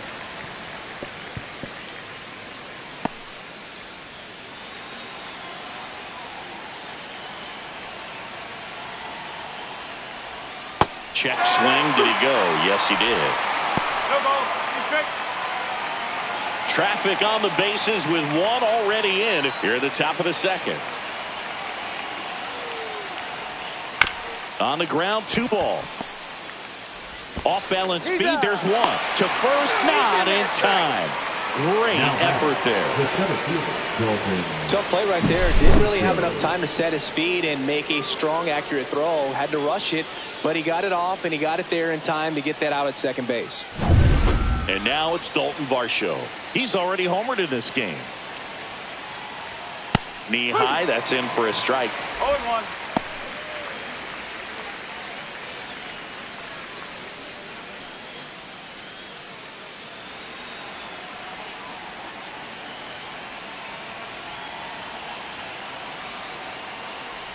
And that one inside, and it hit him. First base. Now batting, catcher. So they're all loaded up. Alejandro Kirk next up for the Blue Jays. Worked a walk at his first trip to the plate.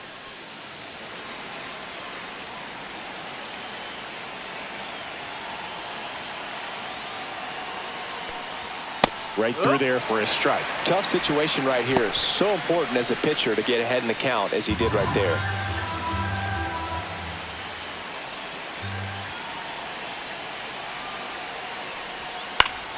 And that is out of play.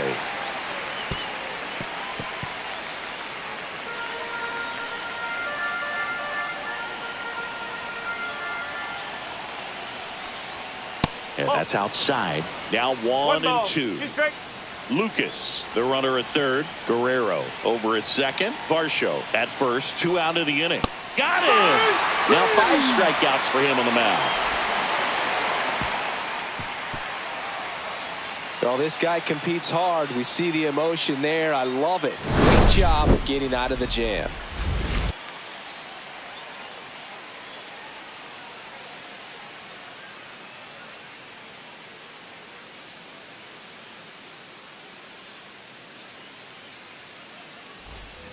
And we're back. Leading We up head to the for bottom of the Rangers, second. the Now first here baseman, is Jake Berger. Berger.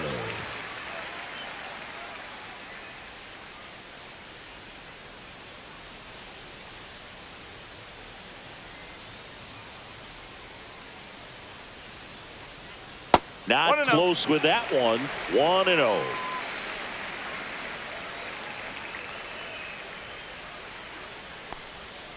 Next offering is fouled back.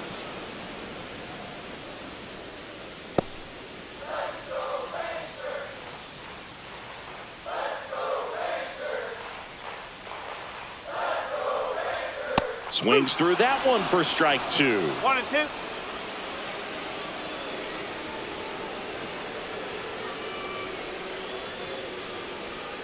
Pitch is 2 in the balls, dirt. 2 strikes. 2 balls, 2 strikes.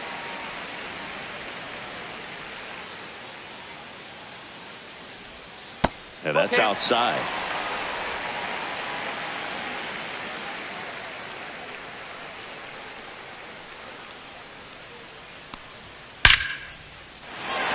Back up the middle and a base hit. And a good start to the inning. Well, a swing like that can Batting help you fifth, come out of the the struggle. catcher, We saw the Jonah. numbers coming into the ball game, Time. but all he's trying to do at this point is help his team win. And now, Jonah Heim.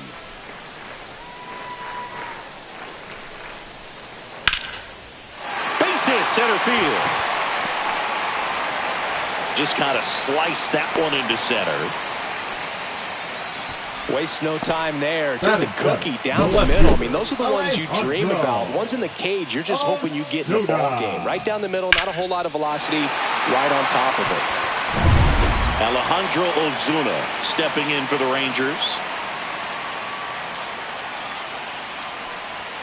Check swing called strike. No That's ball, strike 1 one. strike.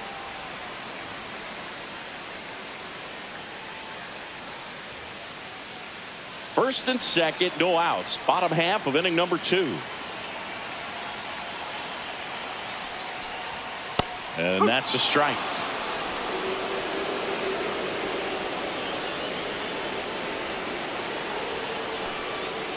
And that's ruled a swing. It's a strikeout. Well, that at bat seemed to be over as soon as it started. 3-pitch strikeout. Batting You've got to it, be better the at the right plate fielder, right there. At least to Adolis. foul something off, extend that at bat. Garcia. And now the right fielder, Adolis Garcia. In the grand scheme of things, this at bat might not feel important because it's early, but it could create a domino effect for things to come. Control what you can here and have a strong at bat.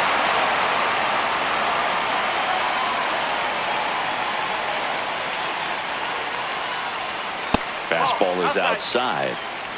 Runners at first and second with 1 gone.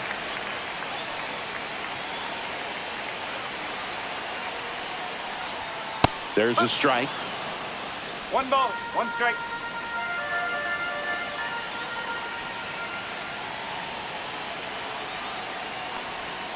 Swing and a miss. Clearly, he was sitting on a fastball 1 ball, right there 2 and just strikes. ended up out in front of the slider. Hey, you can't fault him for his commitment. Now he's just going to have to battle with 2 strikes.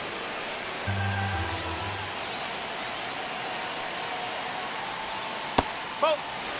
Way to lay off that pitch down. 1 out. Runners at first and second.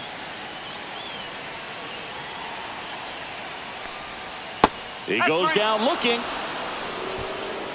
Just locked him up right there for the second out, and that's an Batting at bat he's up, probably the going to be second thinking baseman, about for a little Marquez. while. Didn't pull the trigger. Simeon. Now you want to go down in an RBI spot, so now you got to hope your teammate behind you can pick you up.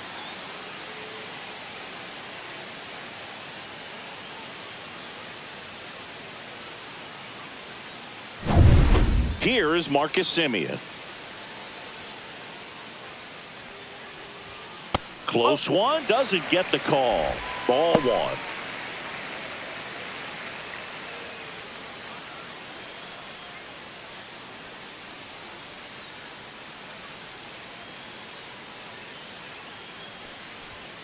And that one is in for a strike.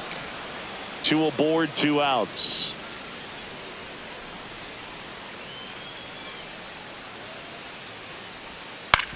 That's to third. Zips it across, and that will end the inning. Rangers leave a pair. They trail it here 2-0.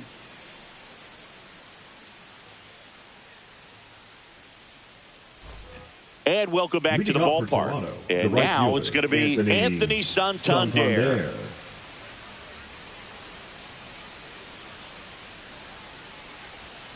Swing and a liner foul off to the right.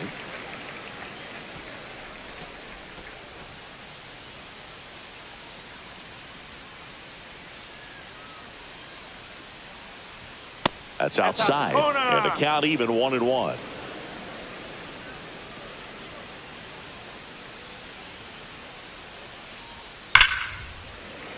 Hammered down the right side, but foul.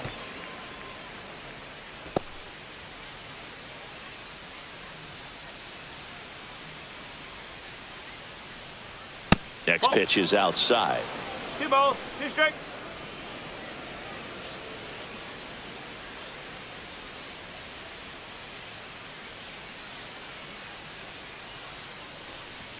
Swing and a miss. DeGrom gets the strikeout. With that kind of velocity, an elevated fastball, even if it's still in the strike zone, can be tough for hitters to get on top of. Addison Barger next up for the Blue Jays. Struck out looking at his first at bat. Inside. Ball 1. Now, Chris, through the early stages, he hasn't been very efficient in terms of the pitch count. He's going to need to get some quick outs if he's going to get deeper into this game. Just missed. It is interesting, though, when you consider the way the game is run now. Doesn't even matter that much if your starter doesn't go that deep, because teams are really aggressively building their bullpens. And another ball.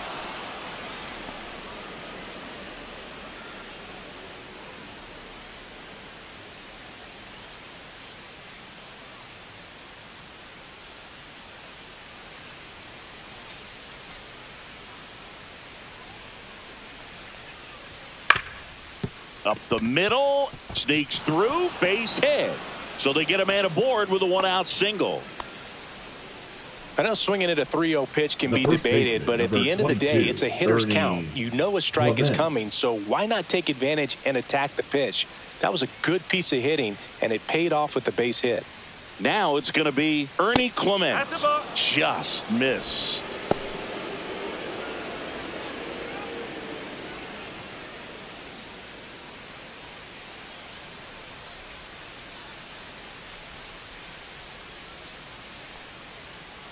And a breaking ball drops in for a strike.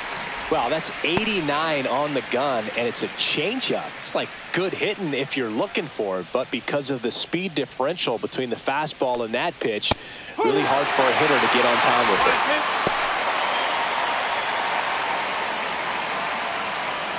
Barker, the base runner at first with 1 out.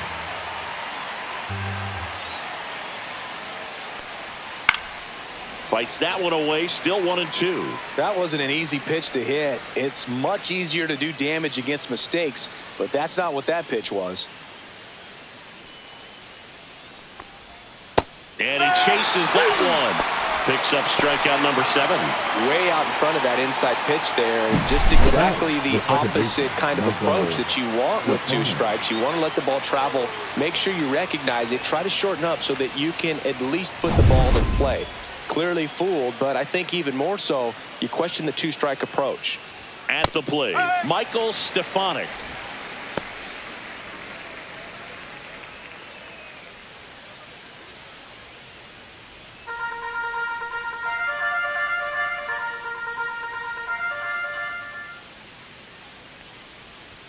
Comes up empty. That's strike 2. Quickly in an 0-2 count, you've got to figure out a way to shorten your path to the baseball. Put it in play somewhere. Oh, that's a strikeout, and that'll do it for the inning. No runs, 1 hit, no errors, and a man left. We head now to the home half of inning number 3. Blue Jays 2 and the Rangers nothing.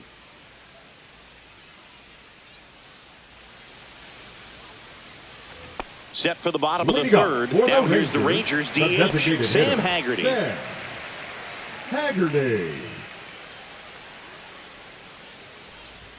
And the first pitch misses for ball 1.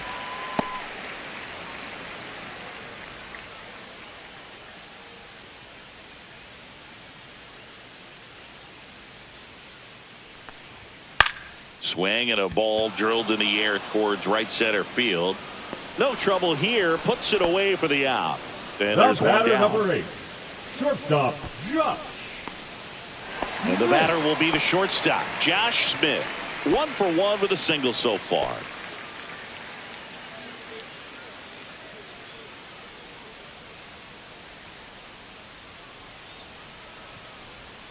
And that is in there for a strike. I believe that's the split. That split is a pretty nasty pitch. Explodes out of the hand. Looks like a fastball, and the bottom just falls out of it. And it's fouled away.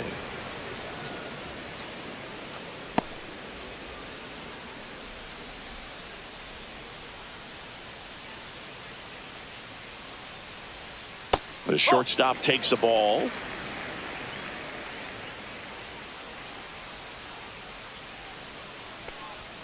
That one missed. That's a good pitch there. Really had some run and finished a little up and in just on the edge. And that's one of those, if you swing at it, hit a broken bat as you jog back to the dugout.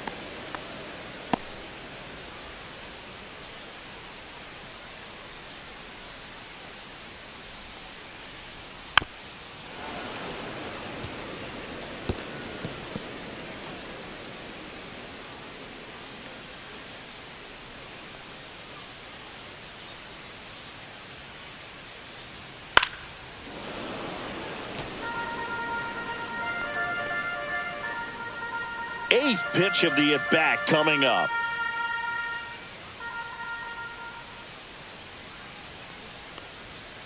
Got him. He battled for a long time, but it finishes with a strikeout. You can't be mad at yourself after an at-bat like that one. Absolutely dotted the edge of the zone right there. That was a tough battle, man. So to make a really quality pitch and just catch him looking like that, it's got to feel good out there on the mound. That was a fun at-bat to watch.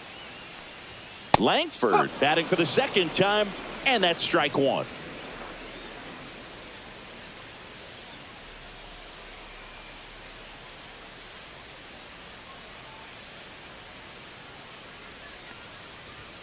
That's off the inside corner. 1-1. He's great hitting the ball the other way, and that pitch did a good job to straighten him up a bit. Mission accomplished. Yeah, now 2 balls and a strike. 2 balls, 1 strike.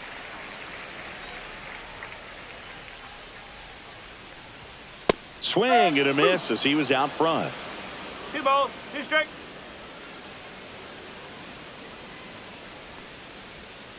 Fouled off, and they'll do it again.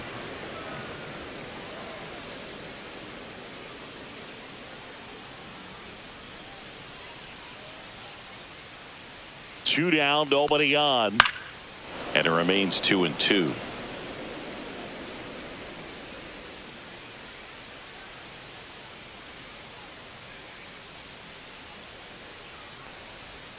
Just off the outside edge. Wow, this guy's really battling up there as if his run is the game-winning run. I love his tenacity. Swing and a miss at the splitter, and it's a strikeout. 1-2-3, go the Rangers. And they're down 2-0.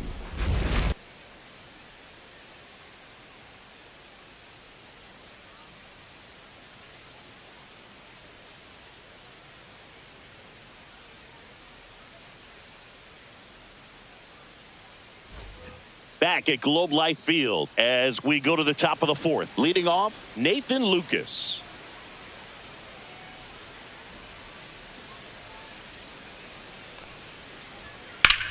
Swing and a ball lifted left field. Reaching for it and brings it in. Woo, he was all over that first pitch fastball. Just barely missed it. Man, this guy was ready to hit. Bo Bichette up to the dish. He is struck out and he is walked. Bichette measures 6 feet even, 190 pounds, and he was a second-round pick back in 2016. Action in the pen down there. Hobie Milner, the left-hander, up and throwing. Leiter, the right-hander, also getting loose. Base is empty, 1 away. Top half of inning number 4. Next offering is fouled back.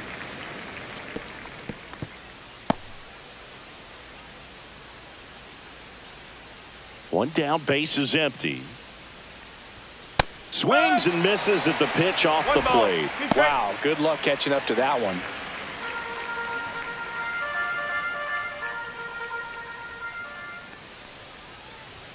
Next pitch is outside.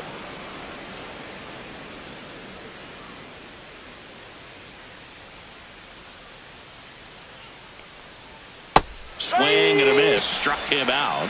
That's his 9th strikeout so far. Bogey just ran out of patience there. He took a couple of pitches to even that count up at 2 balls and 2 strikes, but that time chased outside the zone.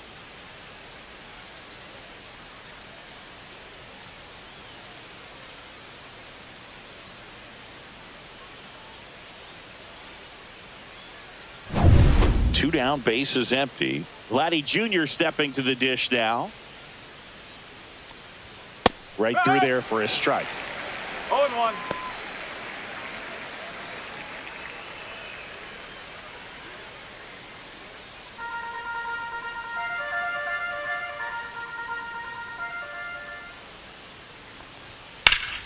And that one fouled off. Looked like you got a little excited on that fastball. Got to think to yourself, I want to stay up the middle. That way, if you're a little bit early, you hit it out of the ballpark. If you're a little late, opposite field not. Liner, base hit. So a 2-out knock keeps the inning alive.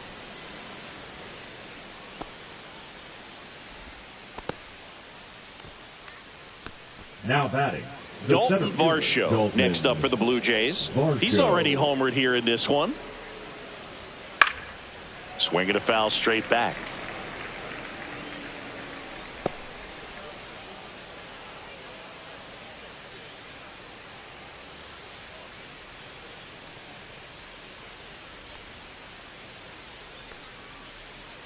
Two outs.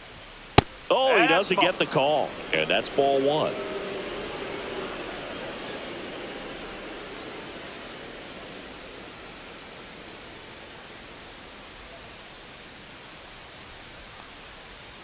Bottom of the zone and a called strike.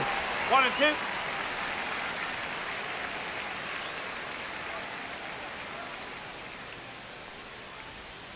Swing and a miss. Struck him out. And that K brings him into double digits for the game. So 1 hit is all they get to the bottom of inning number 4 now. Blue Jays 2 and the Rangers nothing.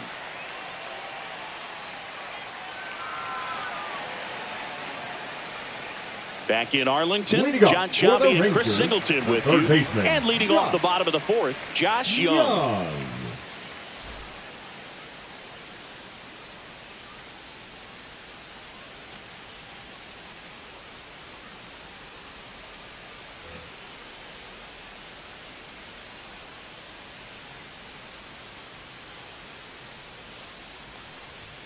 Looked like it was a little bit up. Well, these Rangers just lacking discipline at the plate in this ball game. They're chasing a lot of pitches outside the zone, and those chases are turning into a bunch of outs. Can they turn that around and stay within the zone? We'll see, but I think they have to.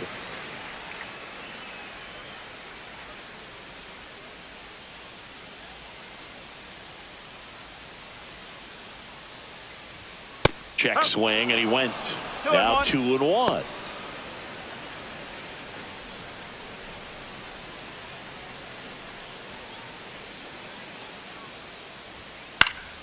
Next offering is fouled back.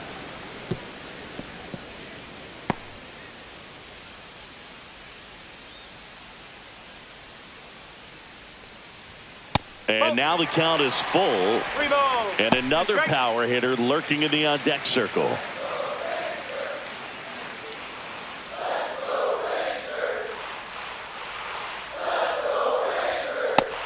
Another, and that's 3 straight strikeouts. Quite the start to this game on the mound, looking very dangerous to these hitters. 7 punch-outs already, so this lineup hasn't had much success trying to figure him out. I'm impressed with what we're seeing here.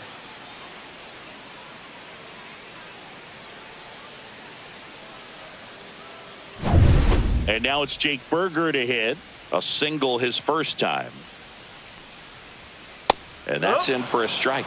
Well, I think the key, I mean, if he can get through one more inning, anything after that, a hitter or 2 is bonus, but they should be lined up good enough to get to the finish line. That one finds the zone. That's strike 2. The guy's going this good. He's retired 7 in a row. You got to step out of the box, fake bunt, do something to break it up. That one misses. Now 1-2.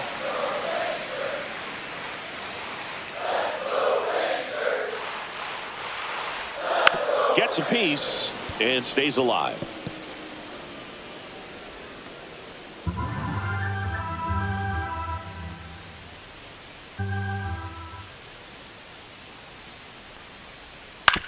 Out to short. Bichette throws to first.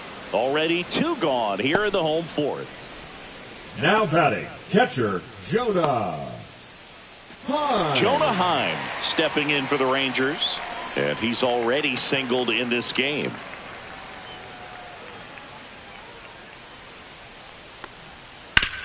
On the ground to third.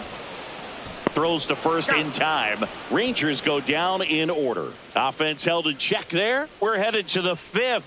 Blue Jays 2 and the Rangers nothing. New pitcher on here, Jack Leiter. He last pitched 2 days ago. Now pitching for the Rangers. And now the Toronto cleanup hitter, Alejandro Kirk. A strikeout and a walk. Leiter.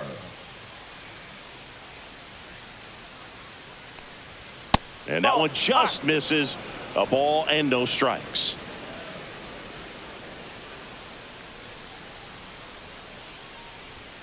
Foul ball.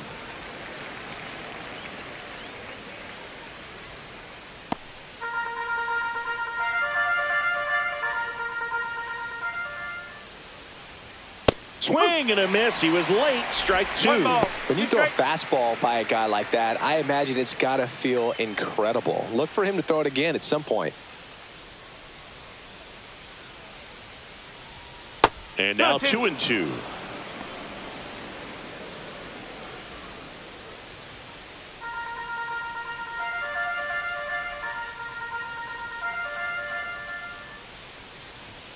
Some heat there at 98 miles an hour. Oh, you got to be pretty quick with the bat speed these days. So many guys throwing in the upper 90s, and you see the velocity on that one. Just tough to catch up to. I mean, guys are coming in, and they're going max effort. They're not looking to go a long distance. They want to get as many strikeouts as they possibly can. Santander in now. Takes ball 1 off the plate.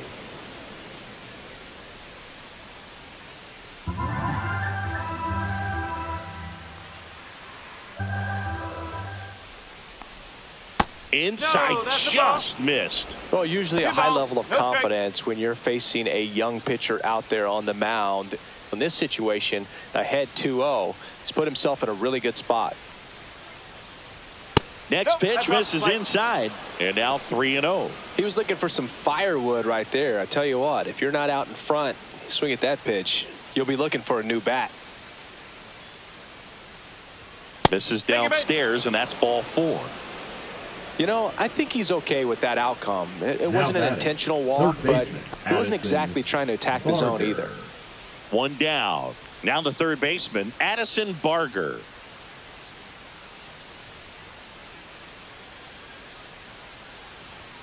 That one misses. That's 5 straight.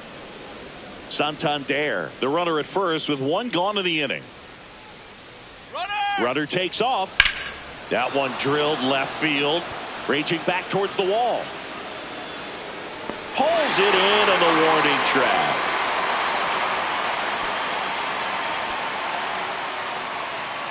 Now batting, the first baseman, Ernie Clement. Next to hit, Ernie Clement. He's 0 for 1.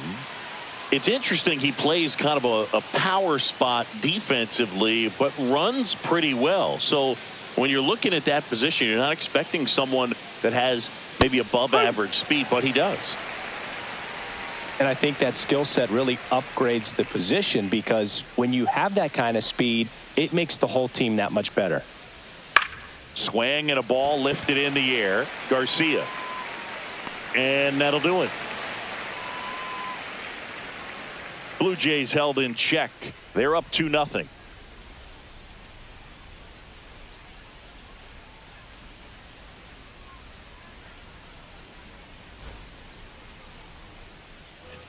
And we're back. Leading Bottom up of the for the inning. Rangers, And now here's a the speed left fielder, threat. Outfielder Alejandro Ozuna. Ozuna. Gosman back to work. And immediately pumps in a strike to the left-handed hitter. What about him playing another position on defense, one that would require a little more range? Absolutely. And I think if push came to shove where they had to make a move during a game, it'd surprise a lot of people. You might even be able to put him in center field. Check swing went around. That is strike two.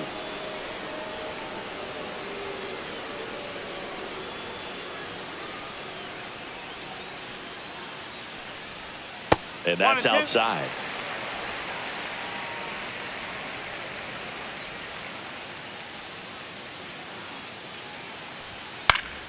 Good job to fight that one off.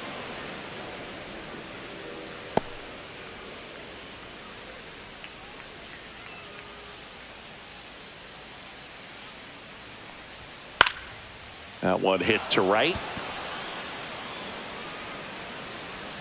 Nabs it. One down. Now batting, right fielder, Adolis. Up next for the Rangers, Adolis Garcia. His first at bat was a strikeout.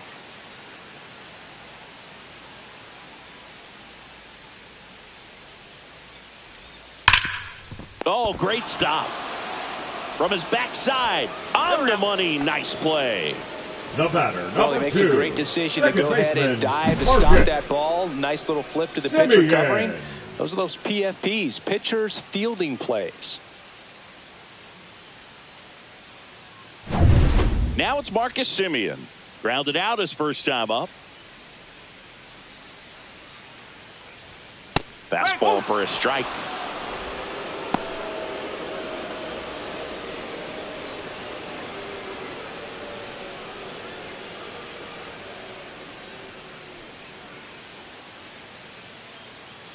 Oh, 1 down. That finds the mark on the inside corner. 2 down, nobody on. Last half of inning number 5. Next pitch is downstairs.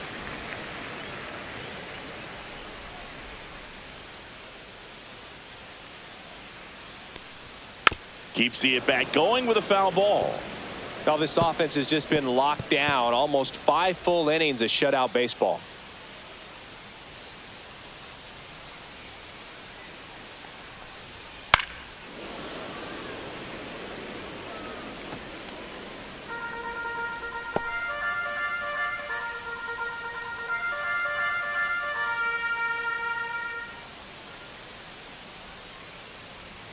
That's off the mark, and the count's even at 2.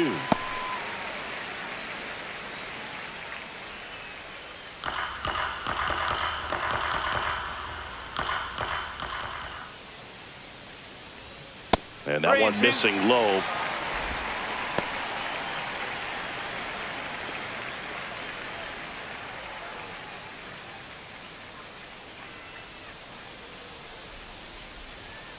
And it's fouled off. They'll do it again. Look out. That ball was smoked. Man, I am so relieved that they have this netting down the lines. Just ensures safety for the fans. Last thing as a player, you want to look up and see a fan get hit. Fly ball center field. Varsho drifts towards it, and that's the 3rd out.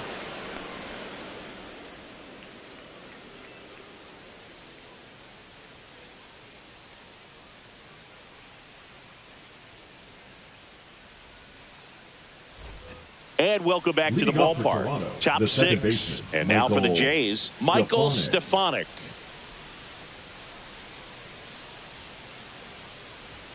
In for a strike. It's 0-1. Well, these Blue Jays putting together some really good at-bats in this game. There's been a lot to like with how they're approaching their chances at the plate. They really made that opposing starter work in this one. Ran his pitch count up, and now they've got an opportunity to continue making things difficult on the bullpen.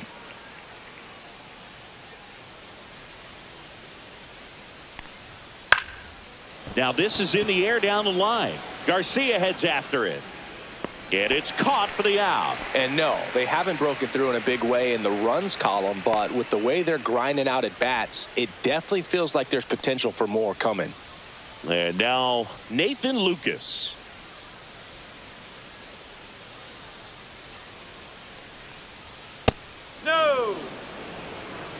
1-0.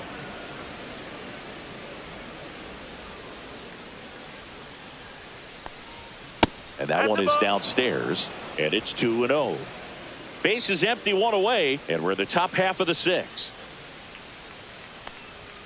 Oh, he doesn't get the call. 3-0. Well, I would expect in this 3-0 count, you're taking all the way. See if he'll walk you.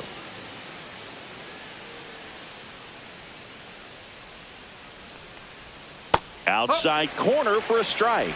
Wow, just a beautiful backdoor slider right there. If you've got any chance of hitting that pitch, you have to wait until the absolutely last millisecond.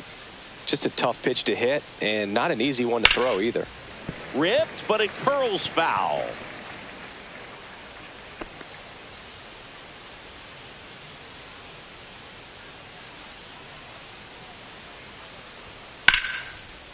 Swing and a line drive, base hit out into center field. So now back to the top of the order.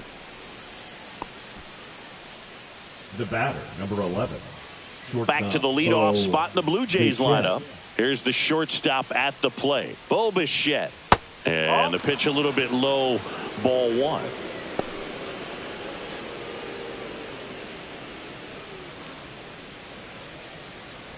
Lucas leads off first with one away. Runner on the move. The other way, and it goes just foul.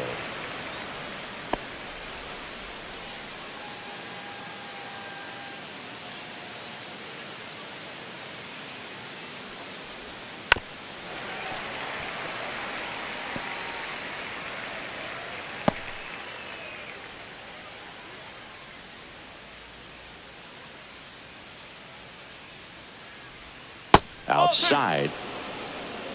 2 balls, 2 strikes. Man at first, one away.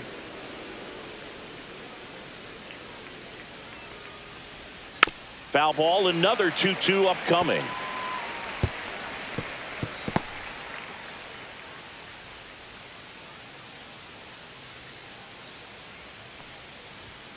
Battling here as he fouls it away.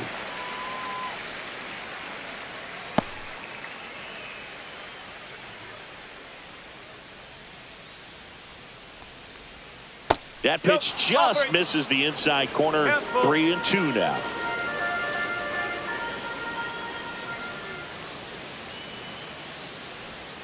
Stays alive.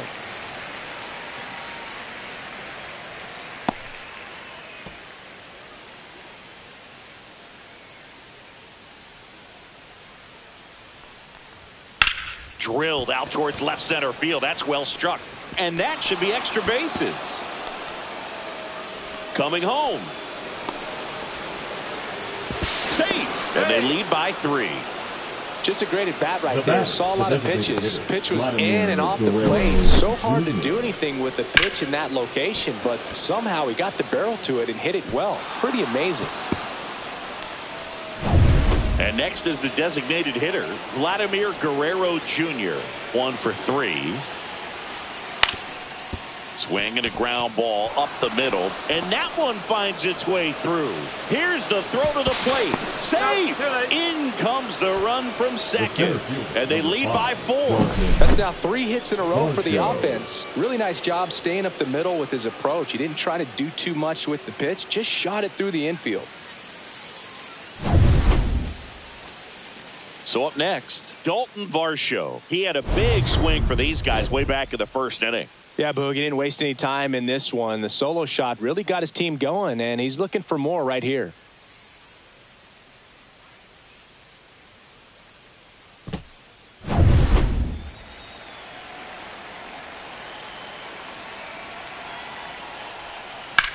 Line to left, and that's just foul. So here in the 3 spot, Chris, a hitter low average but high slug.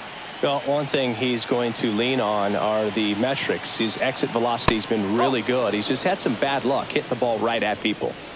Still only 1 out here in the inning.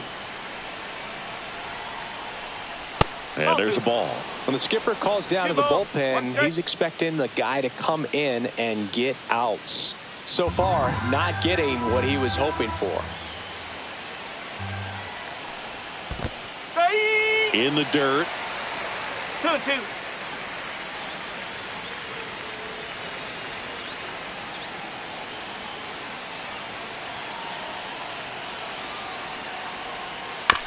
Chop to first. To second. That's one. Back to first, but not in time. Now batting, catcher Alejandro Kirk next up for the Blue Jays. A walk and a pair of strikeouts.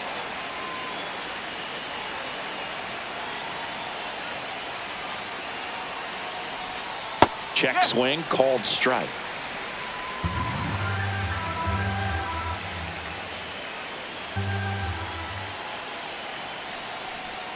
Outside with a breaking ball.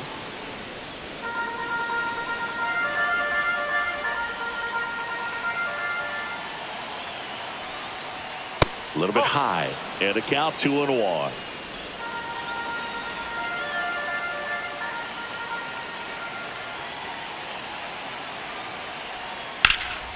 This one high in the air to left center.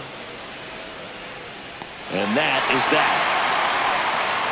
2 runs, 3 hits, no errors, and 1 left. Top of the order due up in the home half of the 6th. It's the Blue Jays 4 and the Rangers nothing. Well, we go bottom 6. Now it's the DH, Sam Haggerty.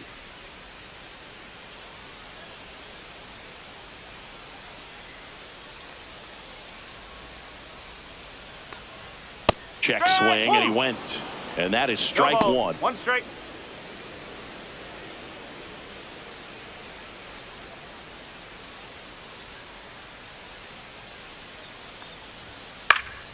That one pushed to the left and foul.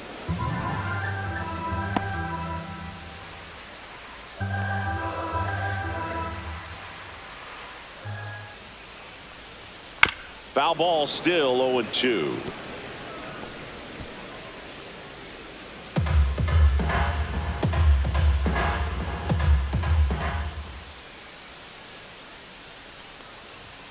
Ball 1 there. 2 strike.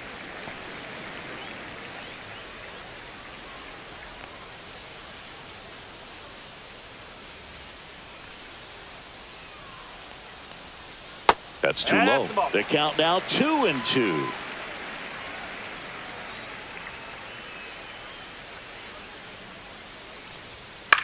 Now with the shift on, hits right into it. He takes it on his own, and that's 1 out as they get the leadoff hitter in the 6th. Shortstop, Josh Smith. Next up for Texas, Josh Smith. 1 for 2.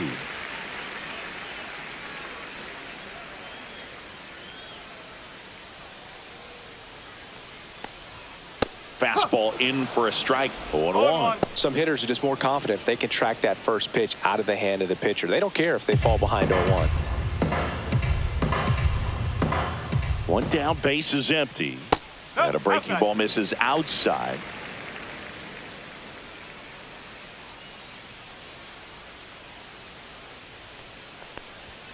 That missed by a lot, and it's 2-1.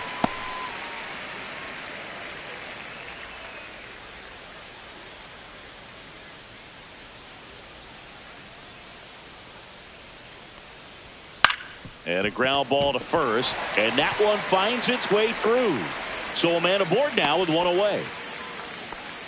Well, patience and discipline paid off right there as he got into an advantage count. Just one of those seeing high base hits through the infield. He just kind of rolled over on it a little bit, but sometimes those can find a hole and get you a knock. Wyatt Langford stepping in for the Rangers, who's 0 for 2 with a pair of strikeouts. Now this team is definitely looking for a big swing of the bat right here. Try to close that gap. But, you know, at the very least, if you could find a way to manufacture that run from first, it feels like it's really important to getting back into this ballgame. Over to Bichette.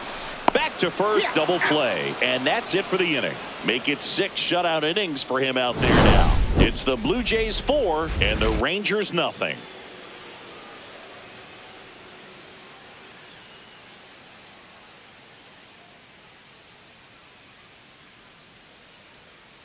Now pitching for the so Rangers. Out of the bullpen for the Rangers, Jacob Webb. He's been so good against lefties. Webb.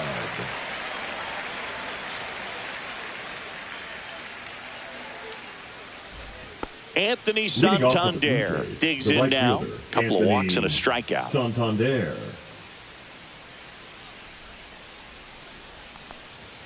In for a strike, and it's 0-1.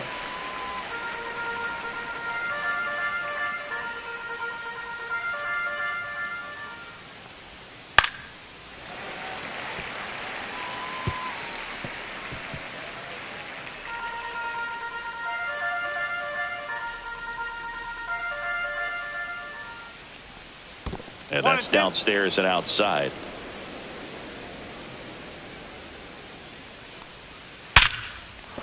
That's a base hit. And the leadoff man aboard.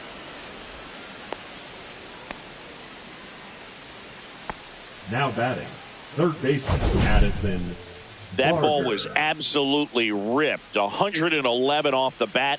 And I'm pretty sure it started to whistle after it left the bat. I think I heard that too, Boog. And these are the moments we appreciate when we can look at StatCast and just see exactly what the data is. Always so much fun to see what numbers pop up. Barger at the plate now. That's ball one.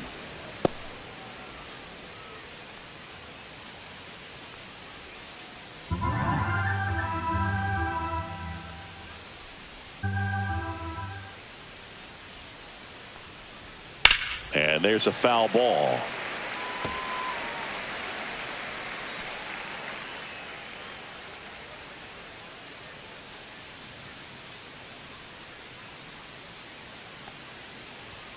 Misses off the plate, and it's 2-1. Bullpen action for the Rangers. Sean Armstrong up and loosening in the pen. Milner, a left-hander, also throwing.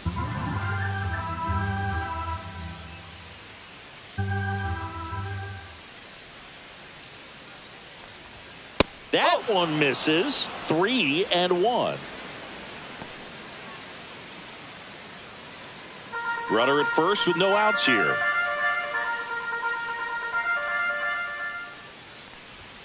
Swing and a miss as he was late. It might be time to choke up a little bit, get that front foot down early, maybe even just spread out. He's really late right now.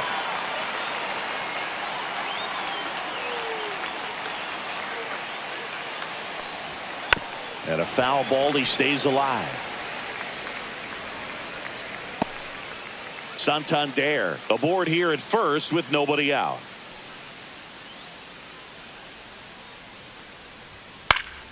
Foul ball, and it remains a full count.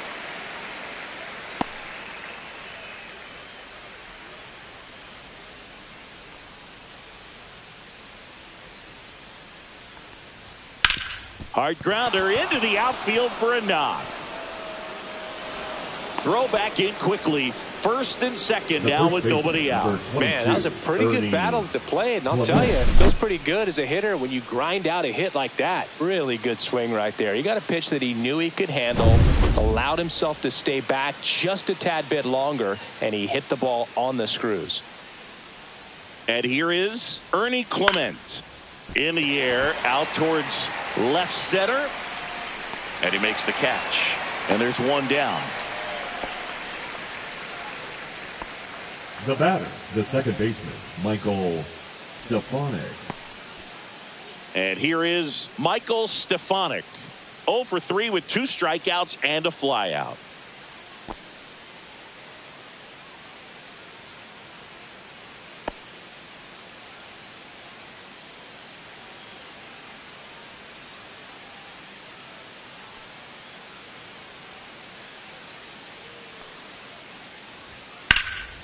Swing and a drive deep right field. A dive, and he can't haul it in. Rounds third, headed for the plate. He'll score. Well, that started and ended pretty quickly. No messing around right there. First pitch fastball in a great spot to do some damage, and he squared it up nicely.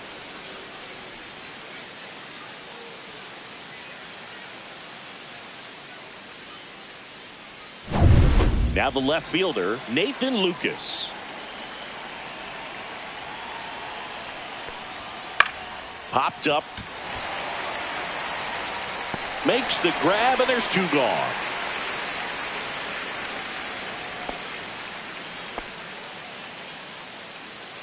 The batter, the shortstop, Bo Bichette. Bo Bichette gets a chance to hit. We just might be talking about this at bat in our post-game wrap. He's proven he can drive in runs in these spots.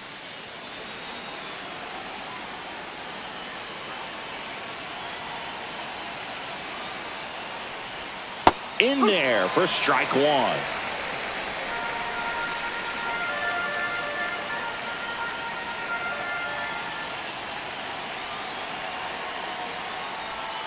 Swing and a miss as he was out front that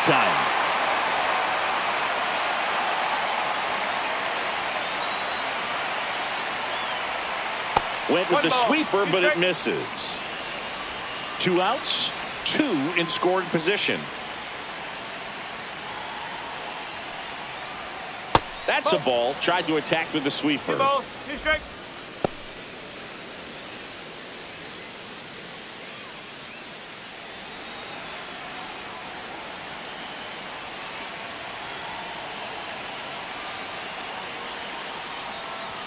Close, but called a ball. Full count, 3-2. Vladimir Guerrero Jr. waiting to hit for Toronto.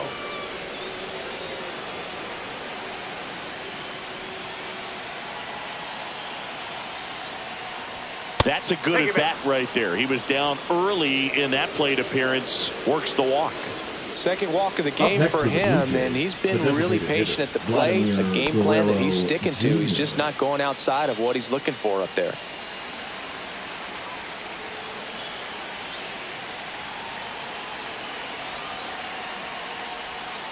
Slapped foul.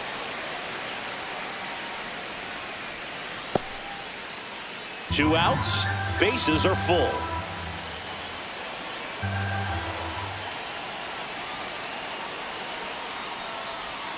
And that's down and away. 1 ball, 1 strike.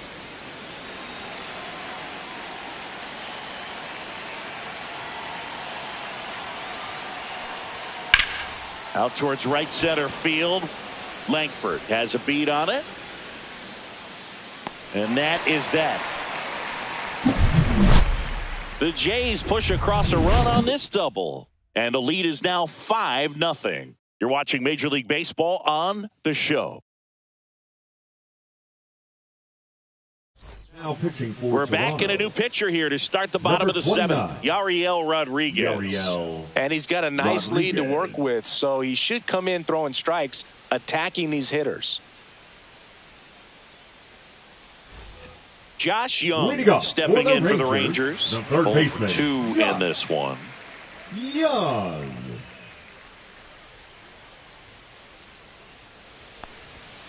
And first offering is fouled off. Rodriguez, a 6-foot righty. He features a 4-seam fastball, a slider, a sinker, a curve, and occasionally works in a splitter. High fly ball, right field. Santander. He's there. He's got it. And there's one down. The first baseman, number 21, Jake.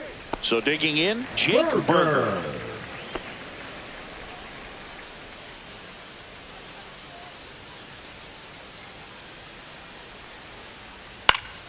Pop foul out of play off to the right.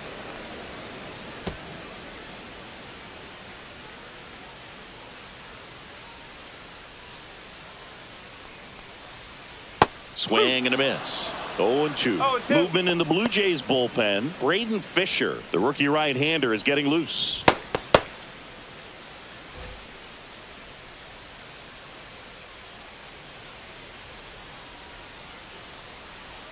Slider misses outside.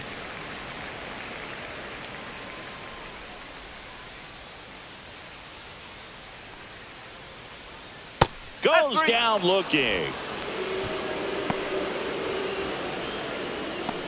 The catcher, number Now the 28. catcher for the Rangers, Jonah Heim.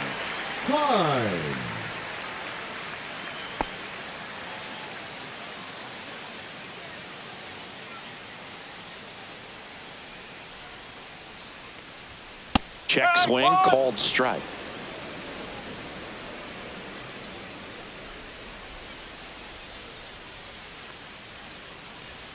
Now one missed.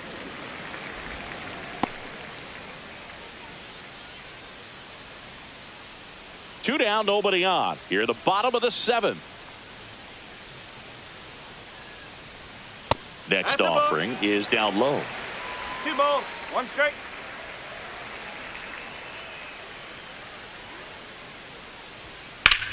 That one ripped. Santander moving back for it. Leaping, and it's gone. His 7th home run of the season. And they've got their first run. It's 5-1.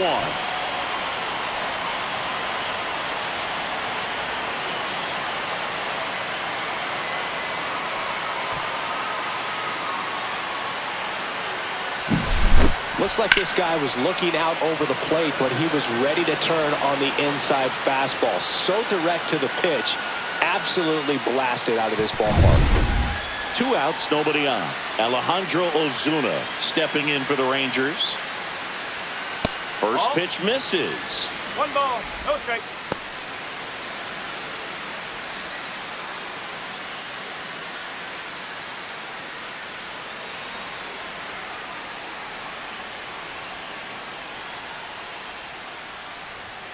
And that's a little bit high.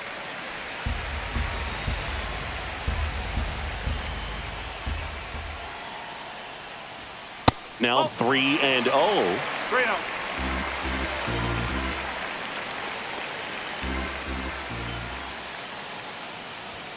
Fastball for a strike.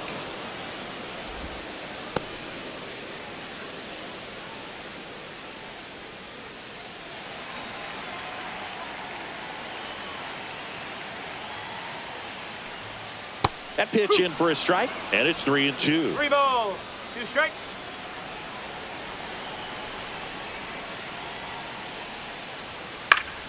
Gets a piece there. We'll do it again.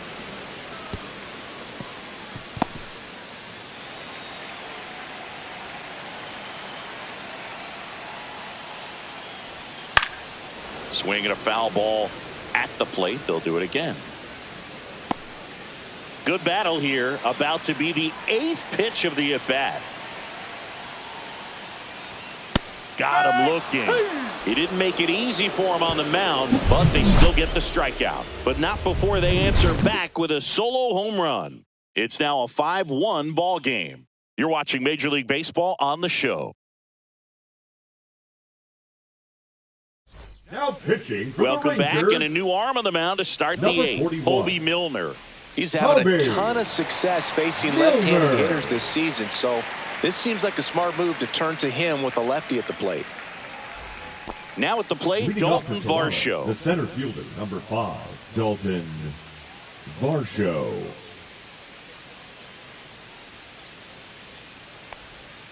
Outside. And that's ball 1.